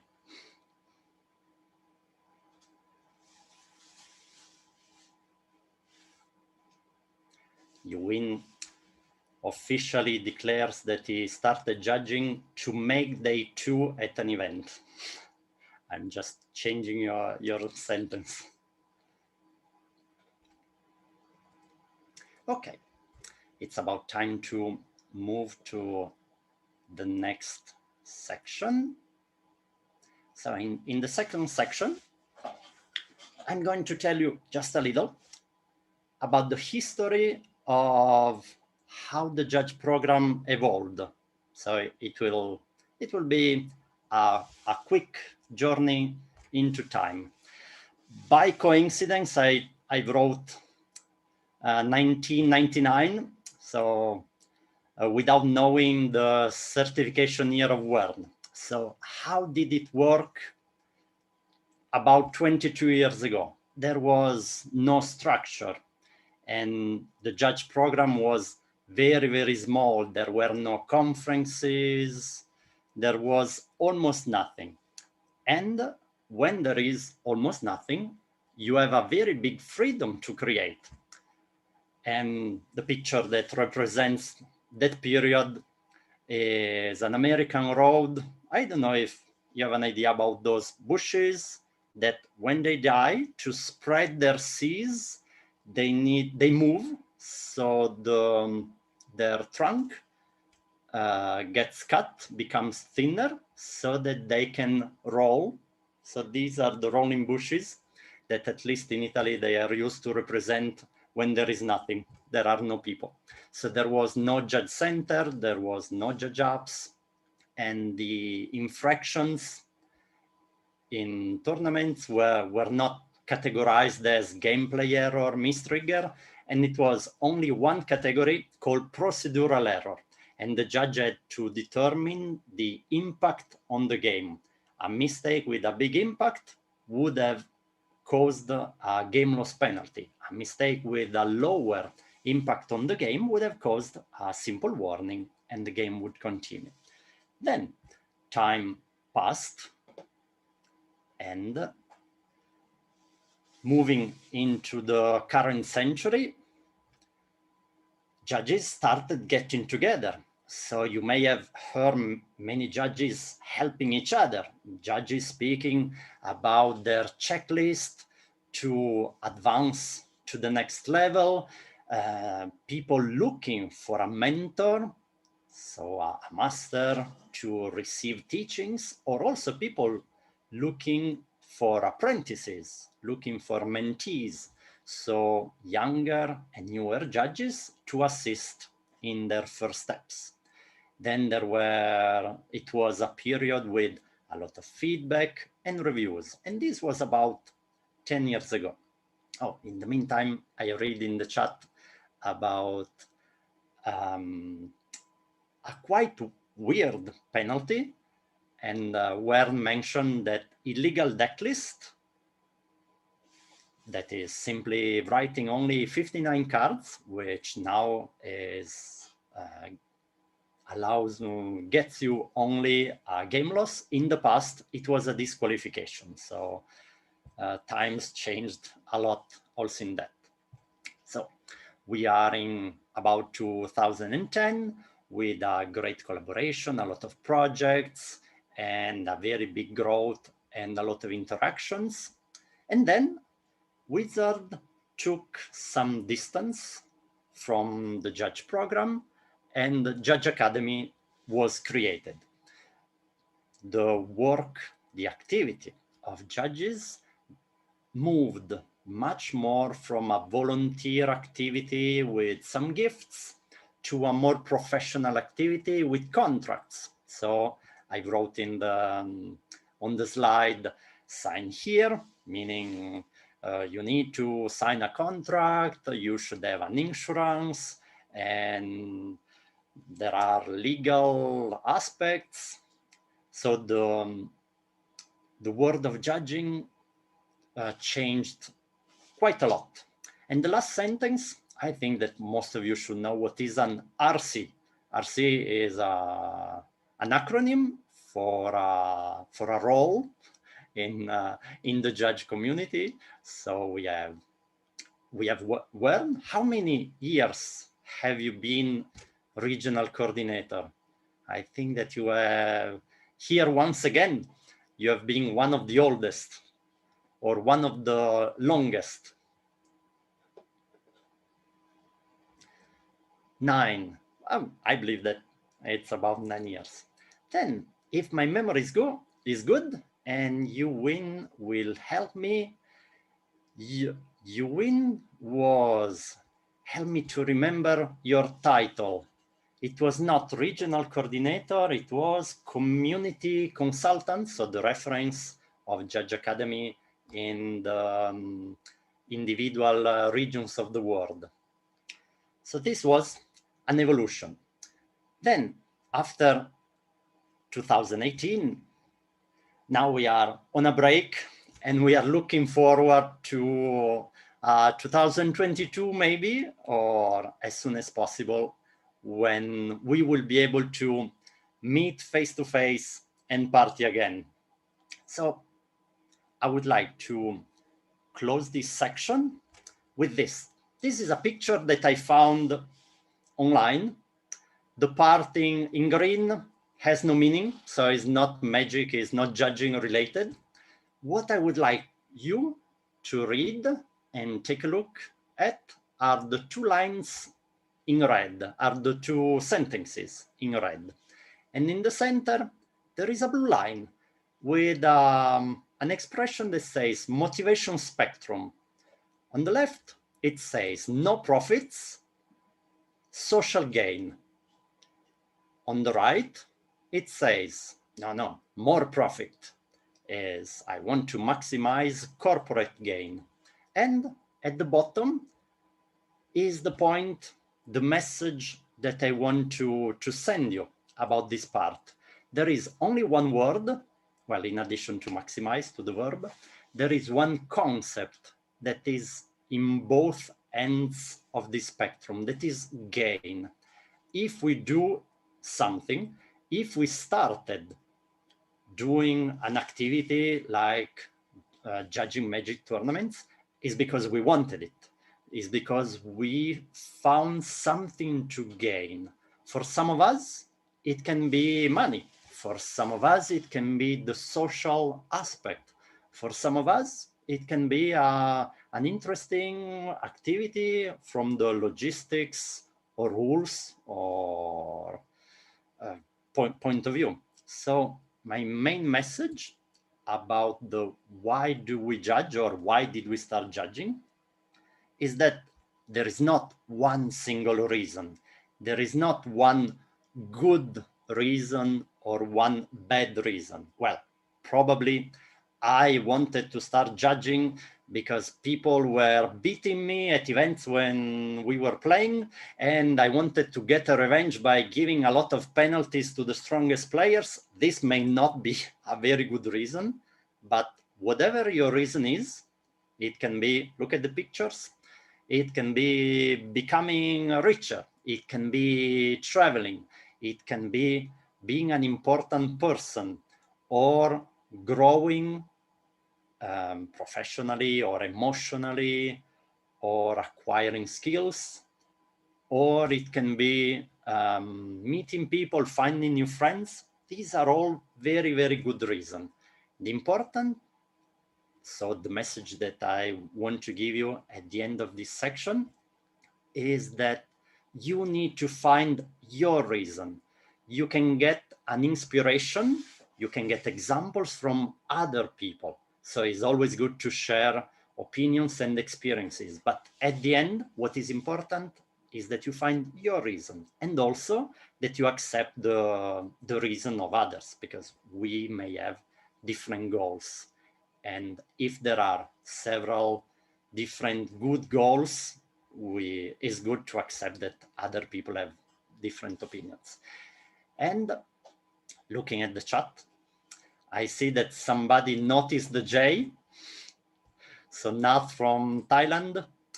If you look at the picture, there is something written inside judge.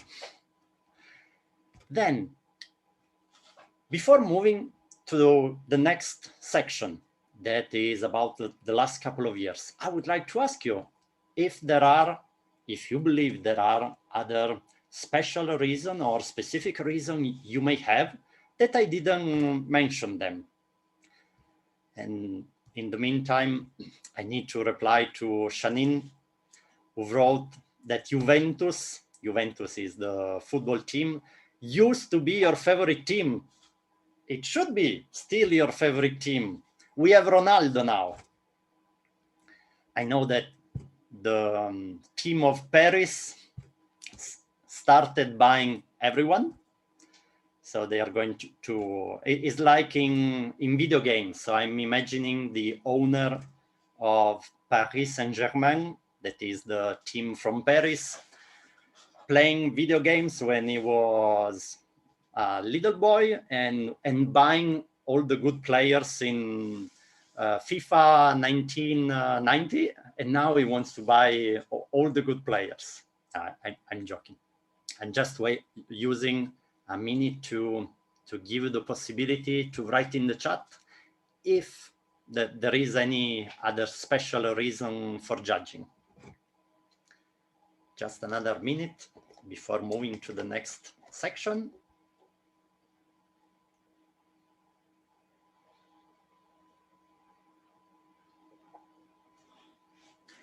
I read Shinies. Oh, Shinies, yes, the promos. I forgot it. There was a period, I don't remember the year, Wearn knows for sure, when each certified judge received the judge foil, the balance. The balance is probably the card that represents the most judging.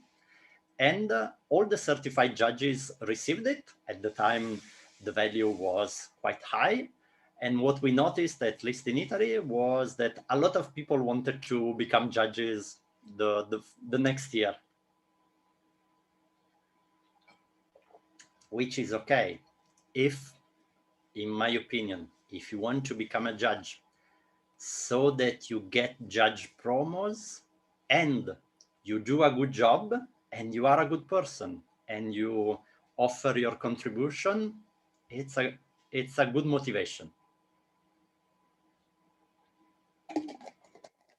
Okay, time to go to part number 3.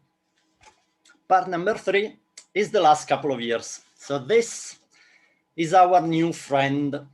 So I need to begin with a recommendation. Please pay attention, get your vaccine, do not underestimate the dangers, do not become too scared, but pay attention and take care both of yourself and also of the other people around you, okay?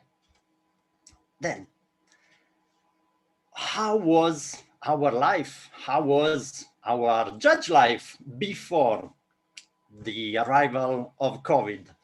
And this is the picture. This is a picture that should represent very well phase 1, that is before COVID. Then, what happened in winter, so around January 2020, something happened in a country where there was a red ball eating dumplings. Oh, by the way, there will be movie quotes in this last section. So one of your goals is to discover what movie or what book these quotes are. So this was the beginning of COVID. And at that time, I was in China on holiday with my family. And there was a tournament. So this tournament was Magic Fest Nagoya. It was in Japan. We have another quote. This quote is a little more difficult, I guess. The first one was relatively easy, I guess. So this was the last international event last year in the Asian continent. And this was the staff photo. I believe that is the only staff photo that we did with the mask. Then, after going to Japan from China, I had to return to China. And what I found when I came back to China was that the little red ball had been surrounded a lot by the small purple ones. And the rest of the world was looking at what was happening in China. I'm speaking a little more so that I give you the possibility to guess the quotes. You got the first two, Lord of the Rings, and yes, The Last Samurai. That is actually my favorite movie. This one is a little more difficult. So it was Forrest Gump. It was an interesting adventure to both go to Japan and come back because flight connections were not exactly easy. And when I returned to China, to my city, that is Fuzhou, this was one of the procedures that the local government applied. So I don't know if it's used in your country. In Italy, we have this hashtag that is in the Italian version, stay at home. And this was the pro level.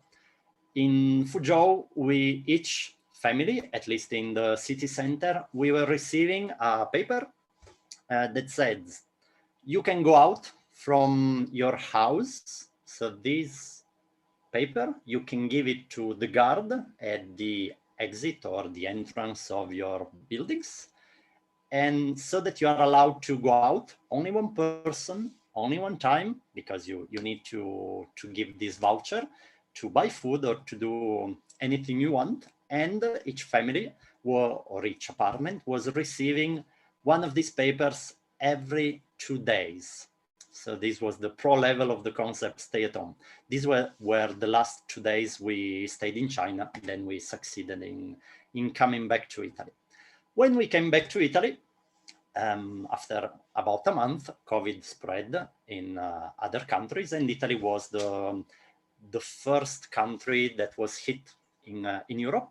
And this picture was, I believe that this picture is the most representative that was used online, representing the national health system, taking care of Italy, who became the red zone. That is the shape of Italy, in case it's not well known. So this was the situation. The world outside, from outside, was looking at China, but then the big brother of the small purple ones arrived a little everywhere, with other quotes. And now we got to spring.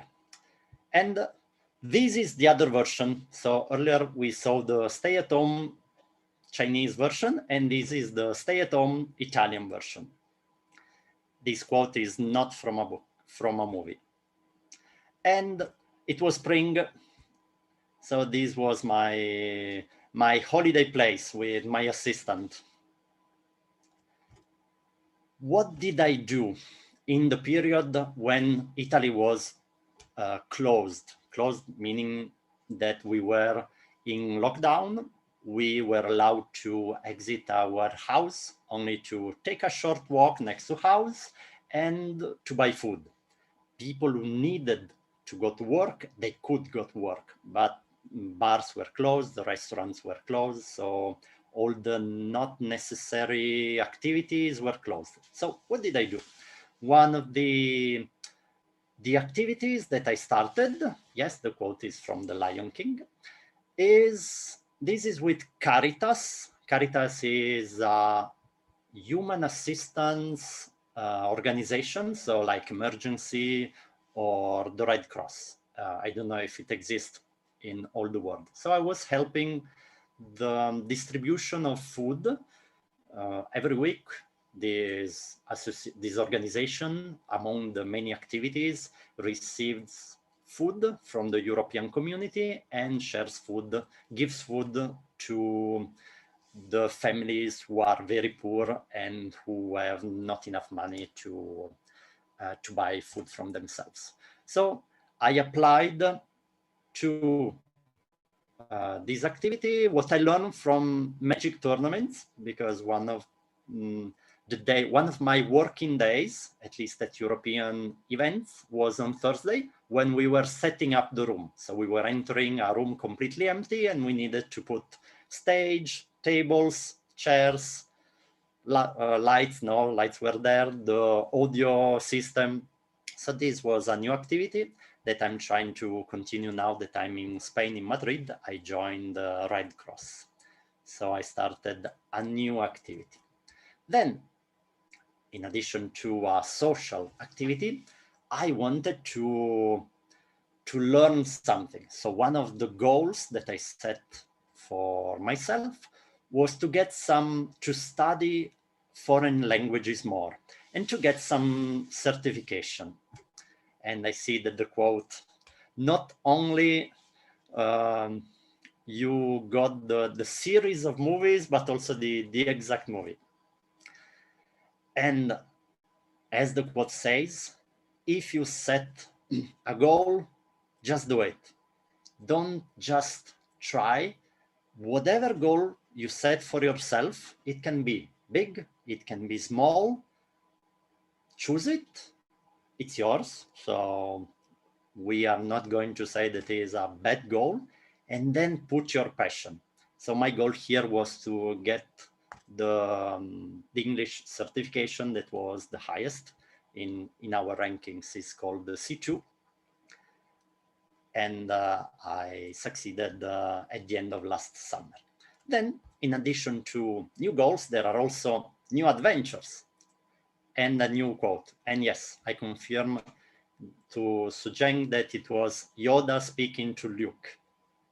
So my new adventure, this is very easy for European people. I don't know if it's easy to recognize for you. This is part of Europe during a period not of lockdown. Flights were not flying. So what I did was to take the car that is on the right to Spain that is on the left. I'm fighting in the meantime. I'm following the slides. Thank you. Sorry, Riccardo, I'm adjusting someone's, someone kept unmuting, so I'm just making sure they do. So this is a new quote. There is a hint in the quote because there is a name.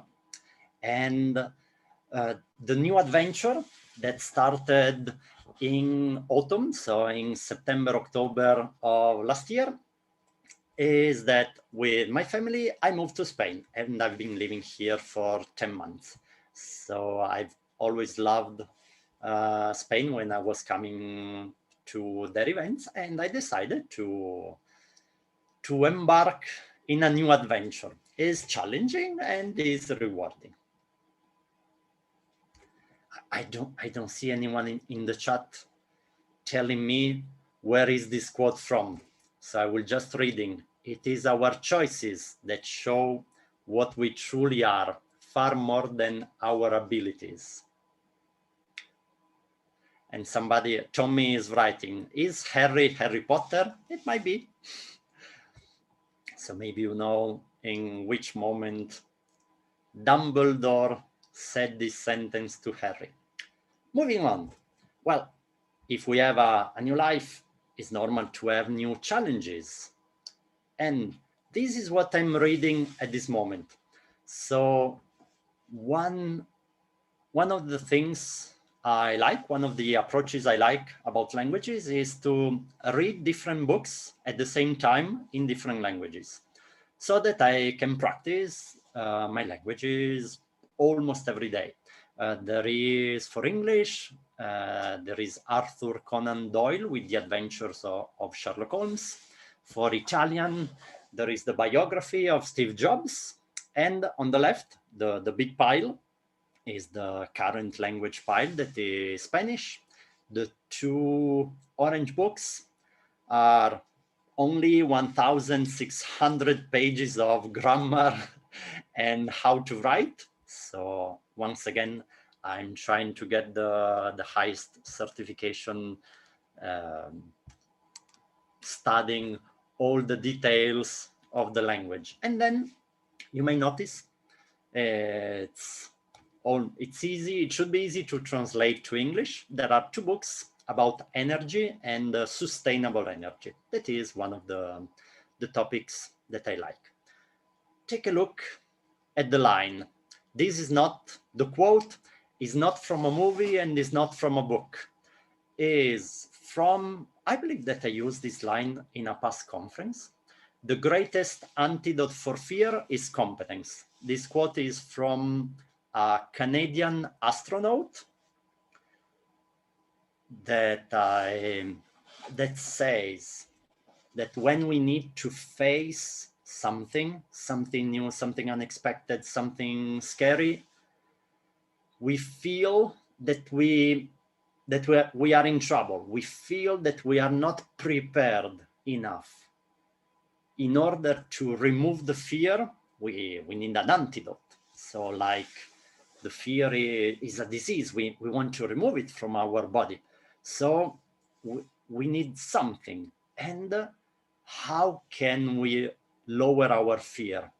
By getting better prepared. So with competence, studying, practicing, and putting a lot of effort.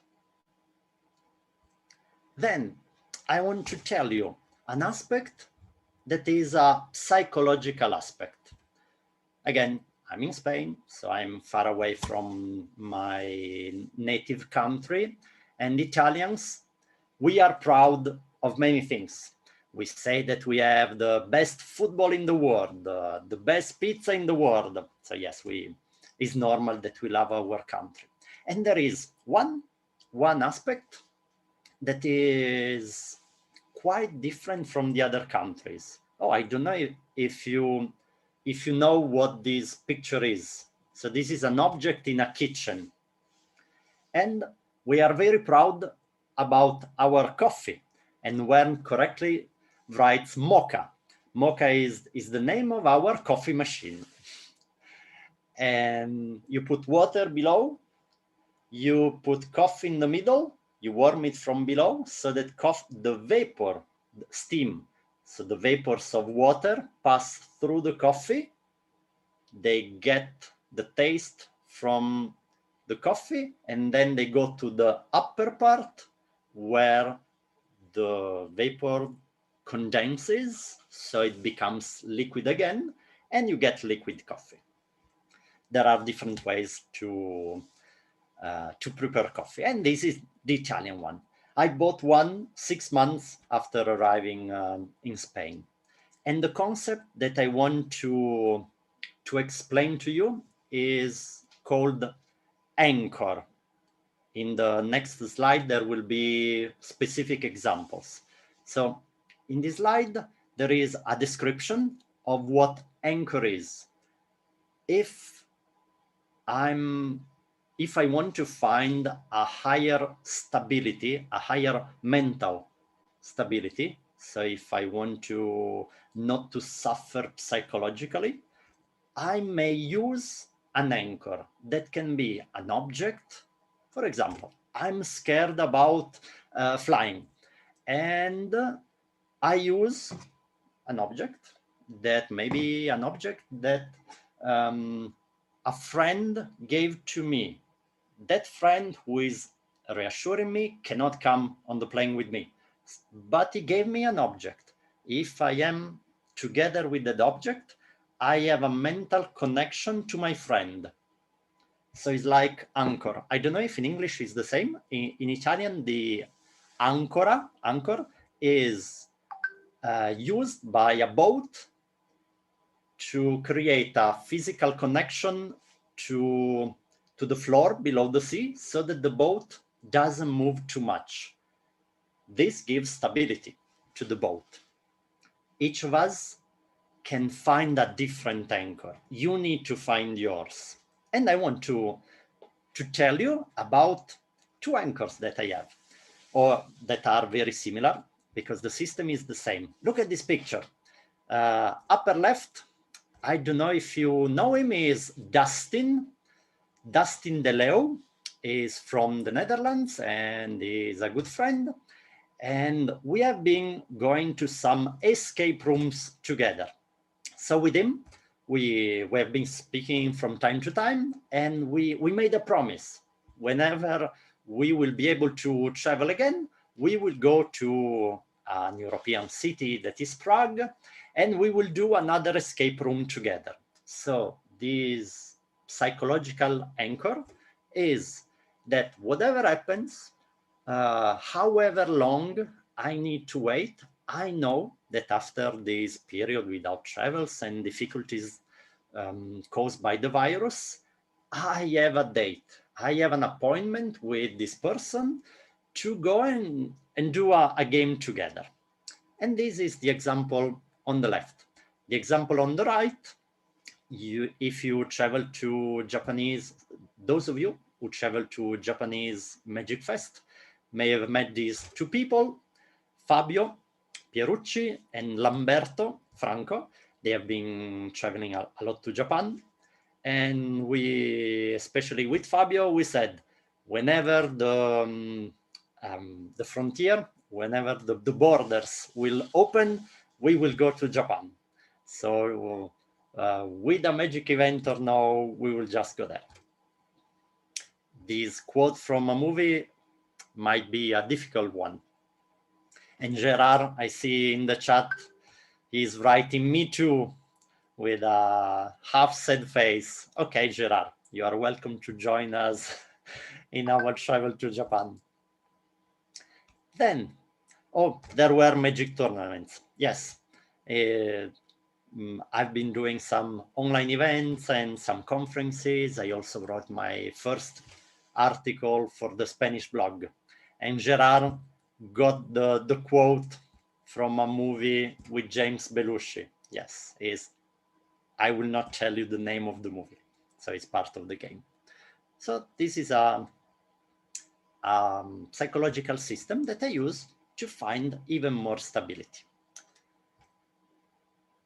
So now we are getting to the end. I told you, I gave you some examples about what I had been doing in the last year and a half. I would like to ask to Wearn and Maykel again to tell us what you have been doing in the last couple of years, almost without events. How have you been taking care of yourself during this relatively difficult time? So Wearn, if you are connected and available to speak, we would like to ask you how the last year or the last couple of years have been, and how did you take care of yourself? Let's see if Wearn is available at this moment. Or in the meantime, if any one of you wants to share some stories in the chat or using the microphone, you are very welcome. Because each idea might be a good idea. And sometimes is by listening to other people's ideas or experiences that we can find opportunities or activities that may be good for us. It looks like Wearn is not available at this moment. So Maykel, are you available? Okay. Yes. Hi. So for the past year, from the judging side, mostly we just like conduct these conferences and just to keep refreshing our ruling knowledge and stuff. We at the beginning we still have some smaller events, although not the large scale anymore. But yeah, lately we don't have any events that we can judge in here.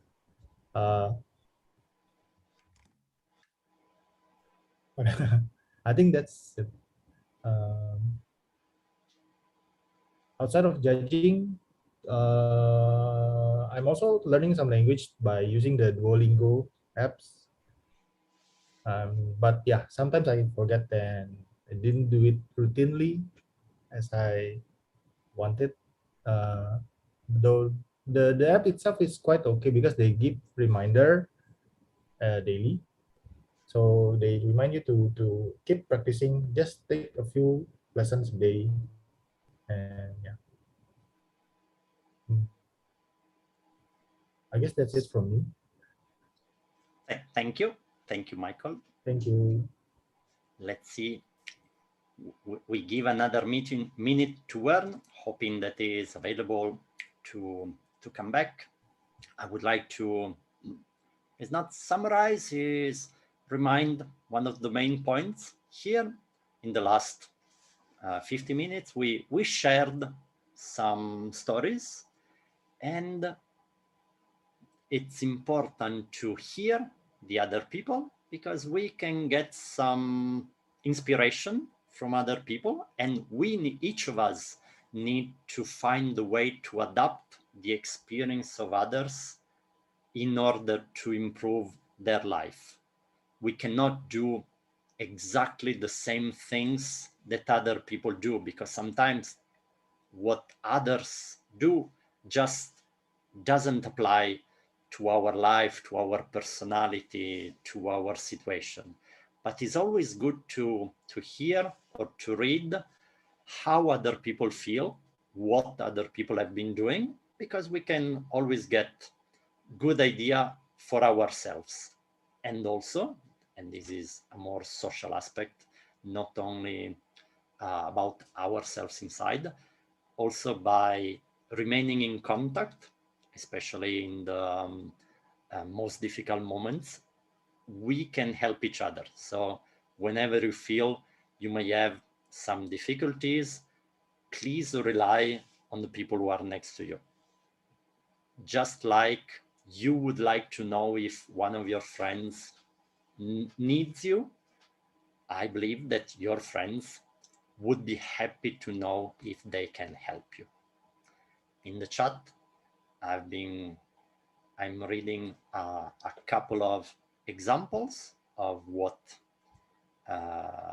people have been doing. So if you have ideas, or if you want to share experiences on what you have been doing in the last couple of years, please feel free to discuss it in the chat now or later, or with whoever you want. So last attempt to get the experience from Wearn, if he's available at this moment. Otherwise, I believe that he has been, his attention was needed elsewhere. Oh, well, welcome back. I finished telling about the things I've been doing in the last year and a half, both professionally, studying, life choices, and some systems that I've been using to keep my mind and my body healthy. And we would like to ask you, how are you? And what you have been doing in the last year or two to feel better, to wait for this harder time to pass. So how have you been taking care of yourself in the last year and a half? Feel free to unmute and to activate the video so that you offer us your experience of the last year. Okay, I think you guys should be able to hear me now. Yes. All right. Okay. I haven't been very active in many specific things. Most of the time, I've mostly spent just taking care of myself and doing things that I probably haven't had time to do in the past. Some of it, of course, has been catching up with shows and movies, reading some books that I'm probably not the only one who does this. Many people like to hoard games, books, possibly TV shows or animation, etc. So all those things that we always love to do, but during our busy times, we never actually have time to do everything. So I've been looking through my stockpile of books that have been hiding in my book cabinet for more than a year or two. I've been watching some TV shows that I have not watched over the past few years. Same with animation and so on. So that is probably what I've been doing as far as the casual things are concerned. Other than that, I've been helping out. Before I started doing more judging, I was also helping in my family business. So now that I'm not judging and confined to being in Malaysia, so I've gone back to do some of that, helping out my family in some of the family business and the matters that they need my helping. Other than that, I've been spending more time taking care of the house. As usual, housework and keeping your house neat and tidy are things that we often put aside when we have other more interesting things to do, other things that we would rather be doing. But I guess during this time when we have more time to be at home, some of my energy is channeled to do those things which I have been procrastinating for a long time. So I think, of course, that's something that Esther is happy about. And I'm taking care of my pets. They are getting older, so a lot more of my time has been spent not just spending time with them and playing with them, but taking care of them health-wise. So I have had to learn how to do things like giving intravenous fluids to my cat who has kidney problems. Then I have my older dogs who have starting to have joint problems and so on. So a lot of household things that you need to do as your pets get older, as your family gets older, as you yourself get older. So you still need to do some of that. And beyond that, I think as far as self-care and taking care of social interactions, I've been doing all right. I think I now and then we will have chats with our magic judges. I think my closest friends are all magic judge related now, since that has been such a big part of my life. So on and off, I will have chats and talks with my friends in the judge community. Some of you will have had talks with me before. Also take time to do some Zoom calls with my childhood friends, and overall, that's the kind of thing I've been doing. I haven't been doing as much as you have, Riccardo, in terms of like self-study, and I think you were telling me about how you were starting to become interested in airport operations, which was something that I found, wow, logistical side, which is very impressive.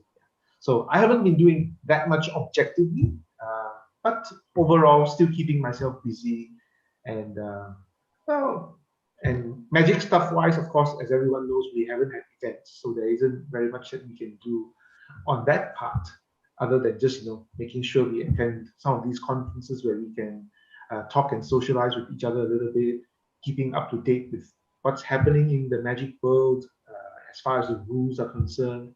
I mean, even all these updates, we haven't had as much as we used to have pre-COVID, since we haven't had much events to implement all these things that we would like to do to improve these processes. But yeah, I guess I have been much less active and studious as you. Yeah. Thank you. So I would like to thank our special guest for sharing their experiences, and all the ones who wrote about themselves in the chat, and those who were able to identify the quotes from movies. Thank you to everyone for the hour that we spent together. I don't know how and when phase 3, the after, will arrive, but I'm looking forward to it and counting that we will meet again for real in next year, 2022. This is the last quote of the day. I thank you for your time. Ciao. Goodbye.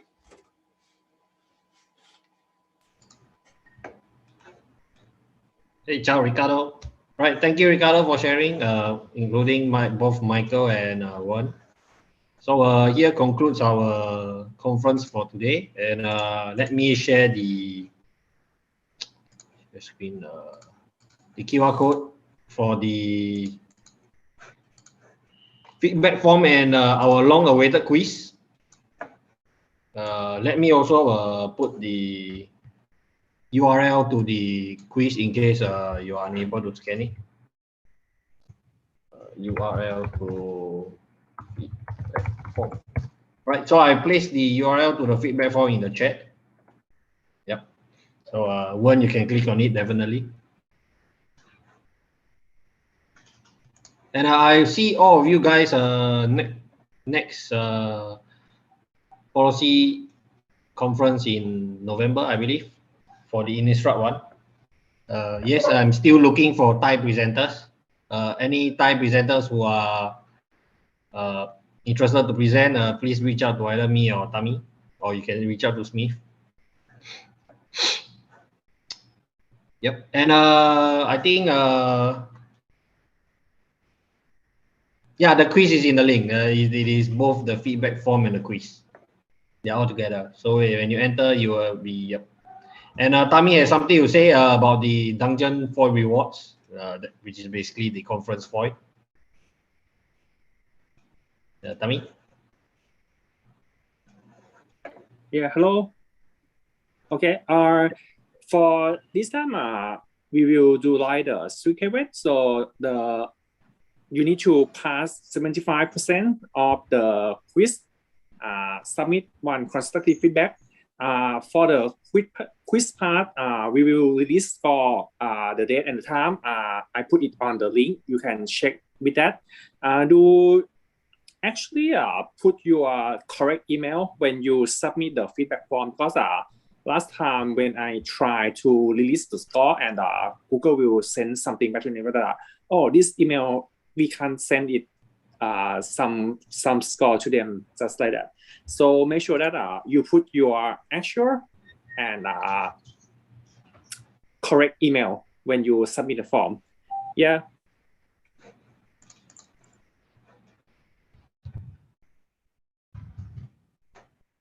Yep. Thank you all. I will leave the sharing of the QR code right here in case you guys need. And basically the links are posted by me. The URL to feedback form, which we have the quiz also, and do look out in the forums for the qualification of the Dungeon 4 rewards. One is very happy that I have helped Nin find quite a number of homes. So he has an additional stack to provide for those who can't meet it. Yep. So enjoy your weekend and have a great dinner and lunch for our European judges. Okay, thanks everyone. Bye.